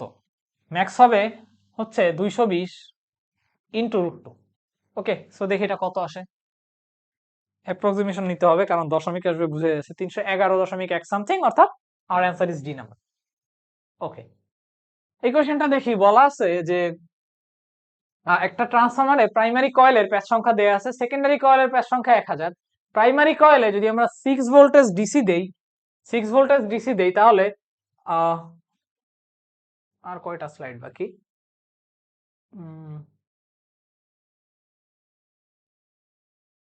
আচ্ছা, আগে এই ম্যাথটা করি কারণ আমাদের এই ফর্মুলাগুলো লাগবে, সো একবারে দেখতে পারলে বেটার। একটা ট্রান্সফরমারের প্রাইমারি আর সেকেন্ডারি কয়েলে টার্নের অনুপাত দেয়া আছে, মানে টার্ন বলতে আসলে পাক সংখ্যা, এবং সেকেন্ডারিতে 20 ওহমের রোধ লাগানো আছে। যদি প্রাইমারিতে আমি 220 ভোল্ট প্রয়োগ করি তাহলে প্রাইমারিতে বিদ্যুৎ প্রবাহ কত হবে? দেখো আগে কি দেয়া আছে দেখি, এগুলো ছোটবেলা করছি, হ্যাঁ, বাট ইম্পর্টেন্ট। দেখো বলা আছে ট্রান্সফরমারের প্রাইমারি ও সেকেন্ডারি কয়েলের টার্নের অনুপাত, অর্থাৎ আমাকে দেয়া আছে কি এন প্রাইমারি এবং এন সেকেন্ডারি অনুপাতটা আমাকে দেয়া আছে, তাই না? আচ্ছা, সো এন প্রাইমারি এবং এন সেকেন্ডারি অনুপাতটা যদি দেয়, এখন আমি এটা কিভাবে ইউজ করব? দেখো N of primary divided by N of secondary. আচ্ছা, আর কারটা জানতে চাইছে, প্রাইমারিতে 220 ভোল্ট প্রয়োগ করি, তার মানে আমার অপর অংশে কি পরিমাণে বিদ্যুতের ফ্লো হবে। ওকে, সো দেখো প্রথমে জানতে চাইছে কি যে সেকেন্ডারিতে 20 ওহম। সো আমরা আগে আসি যে এন এর সাথে কিসের কোনো ফর্মুলা আছে কিনা। প্রাইমারিতে 220 ভোল্টেজ আমরা প্রয়োগ করছি, আই এর ভ্যালু হচ্ছে ES divided by R whatever, এবং হ্যাঁ এই যে এই ফর্মুলাটা হচ্ছে আমরা এখানে ইউজ করব। আরপি ডিভাইডেড বাই আরএস, এগুলো কিভাবে আসছে এখন যাব না। So NP divided by NS এর whole square is equal, NP divided by NS এর whole square is equal to, দেখো আসছে হচ্ছে এইভাবে, ওই যে মানে I is equal to V by R না, এইভাবে কাটাকাটি করে আসছে। এনপি ডিভাইডেড বাই এনএস এর whole square is equal to RP divided by RS, বলা সূত্র। ওকে, আচ্ছা, এখন সেকেন্ডারিতে 20 ওহমের আমি লাগাইছি। সো জানতে চাইছে যে প্রাইমারিতে 220 ভোল্টের যদি আমি প্রয়োগ করি, তাই না? প্রাইমারিতে 220 ভোল্টের যদি আমি প্রয়োগ করি, আচ্ছা তাহলে আই প্রাইমারির সূত্র আমরা একটু লিখে ফেলি, যে EP E primary divided by I is equal to V by R, মানে E primary divided by R primary. So আমরা আসলে আর প্রাইমারিটা বের করার ট্রাই করি। আমাকে আর সেকেন্ডারিটা দেয়া আছে, সো এনপি কত? প্রাইমারি এবং সেকেন্ডারি মানে 21 ডিভাইডেড বাই 1, সো আর গুণ করলে ইনটু আরএস যাবে 20। আচ্ছা, তার মানে এটা আমাদের আসলে হচ্ছে আর, সরি এখানে একটা স্কয়ার আছে আবার, তার মানে হচ্ছে 21 এর স্কয়ার হয়ে যাবে, একের স্কয়ার গুলো তো একই থাকে। সো আমাদের দিন শেষে আইপি কত আসবে? আইপি আসবে হচ্ছে 21 স্কয়ার ইনটু 20, আর ইপি এর ভ্যালু দেয়া আছে হচ্ছে 220 ভোল্ট, 220 ভোল্ট, 220 ভোল্ট। সো আমি যদি একটু হিসাব করি এটা কত আসে, 220 ডিভাইডেড বাই 21 এর স্কয়ার ইনটু 20, 0.0249, 0.0249। আচ্ছা, মেবি এইটা আমাদের লাস্ট স্লাইড ছিল। আচ্ছা, এরপরে আর একটা ম্যাথ আছে, আরো বেশ কয়েকটা ম্যাথ আছে। আচ্ছা, ওকে, আমরা কোথায় যেন ছিলাম? হ্যাঁ, এবার আমরা এই ম্যাথটা যদি দেখি যে একটা ট্রান্সফরমারের প্রাইমারি কয়েলের প্যাচ সংখ্যা 100, সেকেন্ডারি কয়েলের প্যাচ সংখ্যা 1000। প্রাইমারি কয়েলে যদি 6 ভোল্টেজ ডিসি দেই, তাহলে সেকেন্ডারি কয়েলে আমি কত ভোল্টেজ পাবো? সেম জিনিস, আবার ফর্মুলা। দেখো আমরা ফর্মুলা কি জানি, NP divided by NS equal to EP divided by ES. মনে রাখবা আইটা উল্টা, মনে রাখবা এইভাবে যে আমি উল্টা, তার মানে আই উল্টা, আই হবে আইএস ডিভাইডেড বাই আইপি। আচ্ছা, কারে কারে নিয়ে আমার কাজ করা লাগবে? লাগবে হচ্ছে এনপি, প্রাইমারিটা দেওয়া 100, সেকেন্ডারিটা দেওয়া 1000, ইকুয়াল প্রাইমারি কয়েল যদি 6 ভোল্টেজ ডিসি দেওয়া হয়, তার মানে ইপি হচ্ছে 6, সেকেন্ডারিটা জানতে চাইছে। আচ্ছা, ইজি এমসিকিউ, তার মানে 0 0 0 0 কাটি, কাটলে ইএস হবে হচ্ছে 6 10 60। Okay, so our answer is 60 voltage. আচ্ছা, ওকে, যে যন্ত্রের সাহায্যে তড়িৎ শক্তিকে যান্ত্রিক শক্তিতে রূপান্তরিত করা হয় তাকে বলা হয় কি? আনসার হবে হচ্ছে মোটর, কারণ মোটর দিয়ে আমরা কি করি, তড়িৎ শক্তি, একটা মোটরে আমরা কারেন্টের ফ্লো দেই, সেইখান থেকে আমরা হচ্ছে গিয়ে একটা যান্ত্রিক শক্তি পাই, যেটা দিয়ে অ্যাকচুয়ালি আমরা কাজ করি। ওকে, আচ্ছা নেক্সট কোয়েশ্চেন। এই কোয়েশ্চেনটাতে কি বলছে? এই কোয়েশ্চেনটাতে বলছে যে একটা পরিবর্তী প্রবাহ, একটা পরিবর্তী প্রবাহ যার সমীকরণ হচ্ছে i equal to 200 sine omega T, এই ধরনের এমসিকিউ দিতে পারে। হ্যাঁ, কনসেপচুয়াল কোয়েশ্চেন, এবং এই ধরনের এমসিকিউ পারার জন্য অ্যাকচুয়ালি নতুন কোনো কনসেপ্টও লাগে না, আমাদের পুরোনো কনসেপ্ট থেকে এই ধরনের এমসিকিউ পারা যায়। মানে যদি ধারণা, ম্যাথমেটিক্স এর ধারণাগুলো ক্লিয়ার থাকে। দেখো, পরিবর্তী প্রবাহের একটা সমীকরণ, মানে আইটা অ্যাকচুয়ালি এই সমীকরণ অনুযায়ী ভ্যারিয়াস টাইমে মানে বিভিন্ন টিতে বিভিন্ন রকম ভ্যালু দিবে, এটা আমাকে প্রশ্নে বলা। আচ্ছা, সো এখন যদি এরকম কেস হয় যে বিভিন্ন টাইমে বিভিন্ন ধরনের ভ্যালু দেয়, এরকম বলা আছে, বলছে এর কম্পাঙ্ক ও প্রবাহ মাত্রার শীর্ষমান। দেখো, আমরা পর্যায়বৃত্ত গতি থেকে এই জিনিস জানি, কেউ যদি সাইন ওয়েভ মানে অ্যাকচুয়ালি মেইন সমীকরণটা কেমন হয়। এই ক্ষেত্রে মেইন সমীকরণটা হবে হচ্ছে i is equal to A sine, মানে সাইন ওয়েভের গ্রাফ তো এটা ওমেগা টি প্লাস ডেল্টা, তাই না? যে কোনো সাইন ওয়েভের মেইন জিনিস তো এটা। তার মানে এটা কি, এ হচ্ছে এখানে এই যে 200 বিস্তার। হ্যাঁ, মানে সাইন ওয়েভের গ্রাফ তো এটা নিয়ে তো কোনো সমস্যা নেই, এটা আমার একটা সাইন ওয়েভের গ্রাফ। আচ্ছা, তাহলে ওমেগাটা কি অ্যাকচুয়ালি 2 পাই, 2 পাই। হ্যাঁ, ওমেগা ইকুয়াল টু হোয়াট, 2 পাই। হ্যাঁ, সাইন ওয়েভ থেকে আসছে। আর ডেল্টাকে আদি দশা, আদি দশা হচ্ছে 30 ডিগ্রি, এটাও প্রশ্নে জিজ্ঞেস করতে পারতো। আচ্ছা, সো 2 পাই এফ এর ভ্যালু দেয়া আছে 314 পাই। ওকে, পাই পাই কাটলে এফ কত আসবে? 314 এর অর্ধেক কত? 314 এর অর্ধেক হচ্ছে 3 1/4 মানে 157। আচ্ছা, 157। কোয়েশ্চেনে কি চাইছে?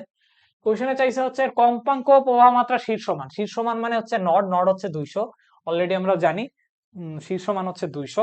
সো এই দুইটা অপশন আমার আগেই বাদ। আচ্ছা, সো কম্পাঙ্ক তো আমাদের 314 দেয়া আছে প্রশ্নে, না? 157 আসার কথা, এটা কি আসলো? 314 পাই টি, ওমেগা মানে হচ্ছে 2 পাই এফ, পাই পাই কাটলে 157 আসে। So 50 hertz 200 ampere, 100 hertz 200 ampere, দুইটার একটাও হবে না। আচ্ছা, এখানে আসলে প্রশ্নে ভুল আছে, অ্যান্সার হবে হচ্ছে 157। আচ্ছা, এটাকে 157 বানিয়ে দিই, এটাকে 157 বানিয়ে দিই, 157। ওকে, আচ্ছা নেক্সট কোয়েশ্চেন। আচ্ছা দেখো, এই ক্ষেত্রে বলা আছে যে 18 × 10⁻³ মিটার ব্যাসার্ধের একটা লোহা দ্বারা 18 × 10⁻² মিটার ব্যাসার্ধের টরয়েড তৈরি করে তার উপর 100 তার পেঁচানো হলো। আপেক্ষিক ভেদনযোগ্যতা যদি হয় 2400, তাহলে লোহার অভ্যন্তরে 1.5 × 10⁻⁴ ওয়েবার চৌম্বক ফ্লাক্স তৈরি করতে কি পরিমাণে তড়িৎ ফ্লো করা লাগবে? আচ্ছা দেখো, আমরা অবশ্যই এই ফর্মুলাটা সবাই জানি, ফাই ইকুয়াল টু এবি। আচ্ছা, না জানার কথা, কারণ এটা তোমাদের শর্ট সিলেবাসে ছিল না। এটা অনেকটা তড়িৎ ফ্লাস্কের মতো, তড়িৎ ফ্লাস্কে আমরা পড়ি না? তড়িৎ ফ্লাস্কে কিন্তু আমরা এই জিনিসটা পড়ি যে phi equal to AB cos theta, তড়িৎ ফ্লাস্কের ক্ষেত্রে এটা কিন্তু পড়া হয়। হ্যাঁ, তো তড়িৎ ফ্লাস্কের ক্ষেত্রে যেহেতু পড়ি, এটা অনেক ওই চৌম্বক ফ্লাস্ক চ্যাপ্টারটাও তড়িৎ ফ্লাস্কের মতনই, মানে সূত্রে কিছু মিল আছে, phi equal to AB cos theta. So এখানেও থিটাটা কিভাবে নিবা? যদি আমার এইটা হয় তল, আর তাহলে তল একটা ক্ষেত্রফল ভেক্টর কি তলের সাথে লম্বভাবে কাজ করে। এখন বি বা চৌম্বক ক্ষেত্রটা যদি আমার এইভাবে কাজ করে, মনে করো এটা আমার সারফেস, আমার হাতটা হচ্ছে সারফেস। সো প্রশ্নে যে কাজটা করবে তোমাকে, যে বলবে এই তলের সাথে থিটা অ্যাঙ্গেলে, মানে ধরো যে বললো তলের সাথে 30 ডিগ্রি অ্যাঙ্গেলে চৌম্বক ক্ষেত্র এইভাবে কাজ করে, তাহলে 30 ডিগ্রি অ্যাঙ্গেল কোনটা? এইটুকু, এইটুকু হচ্ছে 30 ডিগ্রি অ্যাঙ্গেল। কিন্তু থিটা কোনটা? AB cos theta. থিটা হচ্ছে উলম্বের সাথে, মানে ক্ষেত্রফল ভেক্টরের সাথে যে অ্যাঙ্গেলটা, অর্থাৎ 60 ডিগ্রিটা কিন্তু নেওয়া লাগবে। হ্যাঁ, যদি স্থির তড়িতের বেসিক ক্লিয়ার থাকায় এটা এখনই বুঝে ফেলার কথা। আচ্ছা, এখন দেখো আমাকে ম্যাথে বলা আছে যে চৌম্বক ফ্লাক্স তৈরি করতে হবে ব্লাবলা, কত পরিমাণে তড়িৎ প্রবাহ আমাকে দিতে হবে, তাই তো? আচ্ছা, আমি আগে মেইন ফর্মুলাটাতে আসি, যে আমরা ফর্মুলা লেখা আছে এটা মনে রাখবা, বিশাল কাহিনী করে এটা বের করা যায়। বেসিক্যালি সূত্র হচ্ছে mu N I divided by 2 pi R বা মিউ নট। এখন যেহেতু মিডিয়াম চেঞ্জ হয়ে গেছে, মানে কি করা হয়েছে, অন্য একটা মিডিয়ামে আপেক্ষিক ভেদন যোগ্যতা দিয়ে দিয়েছে 2400, তাহলে ওই মিডিয়ামের মিউ কিভাবে বের করব? রিলেটিভ মিউটাকে গুণ করা লাগে। হ্যাঁ, এপসিলনের মতো। আচ্ছা, মিউকে বলা হচ্ছে ভেদন যোগ্যতা। হ্যাঁ, আচ্ছা, এটা হচ্ছে রিলেটিভ, মানে নতুন একটা মিডিয়ামের যে মিউ এর ভ্যালু অর্থাৎ ভেদন যোগ্যতার ভ্যালু, এইটা আপেক্ষিকভাবে বায়ুর বা নট বা প্রমাণের থেকে কি পরিমাণে বেশি, এটা হচ্ছে মিউ আর। অর্থাৎ যদি বলি যে mu dash is equal two আগের মিউ, আগের মিউ এর সাথে এক্স্যাক্টলি সামথিং পরিমাণে গুণ, অর্থাৎ ধরলাম আমি এটাকে মিউ আর বা রিলেটিভলি এত পরিমাণে গুণ। ওকে, আচ্ছা, সো এখন আসি, এটাকে বলা হচ্ছে আপেক্ষিক ভেদন যোগ্যতা। সো এখন দেখো, আমি যদি একটু ফর্মুলা গুলোতে আসি, ফর্মুলাগুলোতে আসি, আমার কাছে আই এর ভ্যালুটা জানতে চাইছে। সো আমি যদি এখন আইটা বের করতে চাই, আমি এখানে লিখি I is equal to what, ফর্মুলাটা কত, mu naught N I divided by 2 pi R, আর যেহেতু রিলেটিভিটি আছে সো মিউ আরটা গুণ হবে। তার মানে আই কত, বি 2 পাই আর, বি এর ভ্যালু কত দেয়া আছে প্রশ্নে, 1.5 ইনটু 10 ইনভার্স 4 ইনটু 10 ইনভার্স, ওকে ভালো কথা। বি ইনটু টোয়াইস পাই, আর কত, আর দেয়া আছে কত, টরয়েডের ব্যাসার্ধ। হ্যাঁ, টরয়েড কি এটা এখন না জানলেও চলবে, টরয়েড অ্যাকচুয়ালি ফুল সিলেবাস থাকা অবস্থায় এই কোয়েশ্চেন তেমন একটা আসতো না, আর টরয়েড সলিনয়েড থেকে মানে এই দুইটা সূত্র একটু আলাদা। এটা আসলে আগের বইতে খুব সম্ভবত ডিটেলস ছিল, বাট যেহেতু টপিকটা দিয়ে একটা কোয়েশ্চেন আসছে, যার আমি সূত্রটা তোমাদেরকে জানিয়ে দিছি, যেন টরয়েড হুট করে চলে আসলে না মনে হয় যে অন্য কিছু বা নতুন কিছু, ওই এই ফর্মুলাটা ইউজ করবা। সো 2 পাই ইনটু 8 ইনটু 10 ইনভার্সের 3, আচ্ছা 2 পাই ইনটু 8 ইনটু 10 ইনভার্সের 3, ওকে 2 পাই আর আমরা বসাইলাম, ডিভাইডেড বাই মিউ আর এর ভ্যালু কত, মিউ আর হচ্ছে 2400 ইনটু মিউ নট হচ্ছে 4 পাই ইনটু 10 ইনভার্স 7, ওকে ইনটু এন এর ভ্যালু বা পাক সংখ্যা কত, পাক সংখ্যা হচ্ছে 100। তো এটা এখন ক্যালকুলেটরে বসে ভ্যালুটা বের করে ফেলবো তোমরা, আমি আর করছি না। আচ্ছা এটা আমাদের অলরেডি করা হয়েছে, ওকে। দেখো সেম টাইপের একটা কোয়েশ্চেন বলছে 100 পাক বিশিষ্ট একটা কুণ্ডলীতে 4 অ্যাম্পিয়ার তড়িৎ প্রবাহ চালালে দেখো কতবার আসছে, 0.02 এবার চুম্বক ফ্লাক্স সৃষ্টি হয়, তাহলে স্বকীয় আবেশ গুণাঙ্ক কত, কি কি দেয়া আছে দেখি, এন দেয়া আছে, দেন আই দেয়া আছে, দেন ফাই জানতে চাইছে, ও সরি ফাইও দেয়া আছে, এল জানতে চাইছে, অর্থাৎ কোন formula, N phi equal L I, এই ফর্মুলা। সো এন কত 100, ফাই কত জানবো, সরি ফাই দেয়া আছে তো, ফাই জানবো না, ফাই কত, ফাই কত, ফাই হচ্ছে 0.02, 0.02 ইকুয়াল এল কত জানবো, আই কত 4, ওকে। তার মানে 4 25 100, তো তার মানে এল ইজ ইকুয়াল টু কত, এখান থেকে কাটলে এটা দিয়ে এটাকে কাটলে থাকবে 25, সো 25 ইনটু 2 বাই নিচে আসবে 100, সো কত 50, তার মানে half, half, our answer is 0.5 Henry. So এই ইজ our answer। আচ্ছা most probably this is our last question. একটা দিক পরিবর্তী তড়িৎ প্রবাহের সমীকরণ দেয়া আছে, হলে তড়িৎ প্রবাহের কম্পাঙ্ক কত হবে, সেম টাইপের একটা কোয়েশ্চেন। তোমরা এইটা দেখে ভয় পাইতে পারো, এটা কিছুই না, এটা হচ্ছে আদি দশা ডেল্টা। হ্যাঁ, এটাকে রেডিয়ানে নিলে রেডিয়ানে, ডিগ্রিতে নিলে ডিগ্রিতে, ওকে। আচ্ছা সো আই ইকুয়াল টু দেওয়া আছে এরকম, বলা হয়েছে তড়িৎ প্রবাহের কম্পাঙ্ক কত হার্জ হবে। So this is hour 2 pi F, already আমরা বলছি। সো 2 পাই এর এফ ইজ ইকুয়াল টু 396, ঠিক আছে। আচ্ছা তার মানে পাই, আচ্ছা এখানে কোনো পাইটাই নাই না, এটা খুব সম্ভবত 396 এর পাই হবে, নইলে কি আমাদের आंसर মিলবে। আচ্ছা দেখি 396, সো এফ হচ্ছে 396 divided by twice pi 63 point something আসে, হ্যাঁ তাইলে পাই হবে না এখানে, অর্থাৎ 63.03 আমাদের आंसर আসে, দ্যাট মিন্স অলমোস্ট 63। আচ্ছা আর যদি এখানে পাই থাকতো তাইলে তো 100 এর উপর আমার आंसर চলে যেত। সো आंसर হচ্ছে আমাদের বি নাম্বারটা, ওকে। তো আজকের ক্লাস আমাদের এই পর্যন্ত, তোমরা এখন বাকিটুকু ভালো মতন সবাই প্র্যাকটিস করবা, আর আমরা যে ফর্মুলাগুলো দেখছি এই ফর্মুলাগুলো একটু আত্মস্থ করার ট্রাই করবা।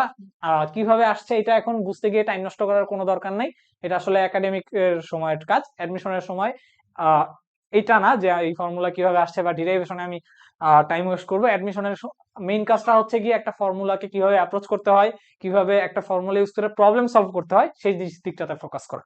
সো সবার জন্য শুভকামনা, আল্লাহ হাফেজ।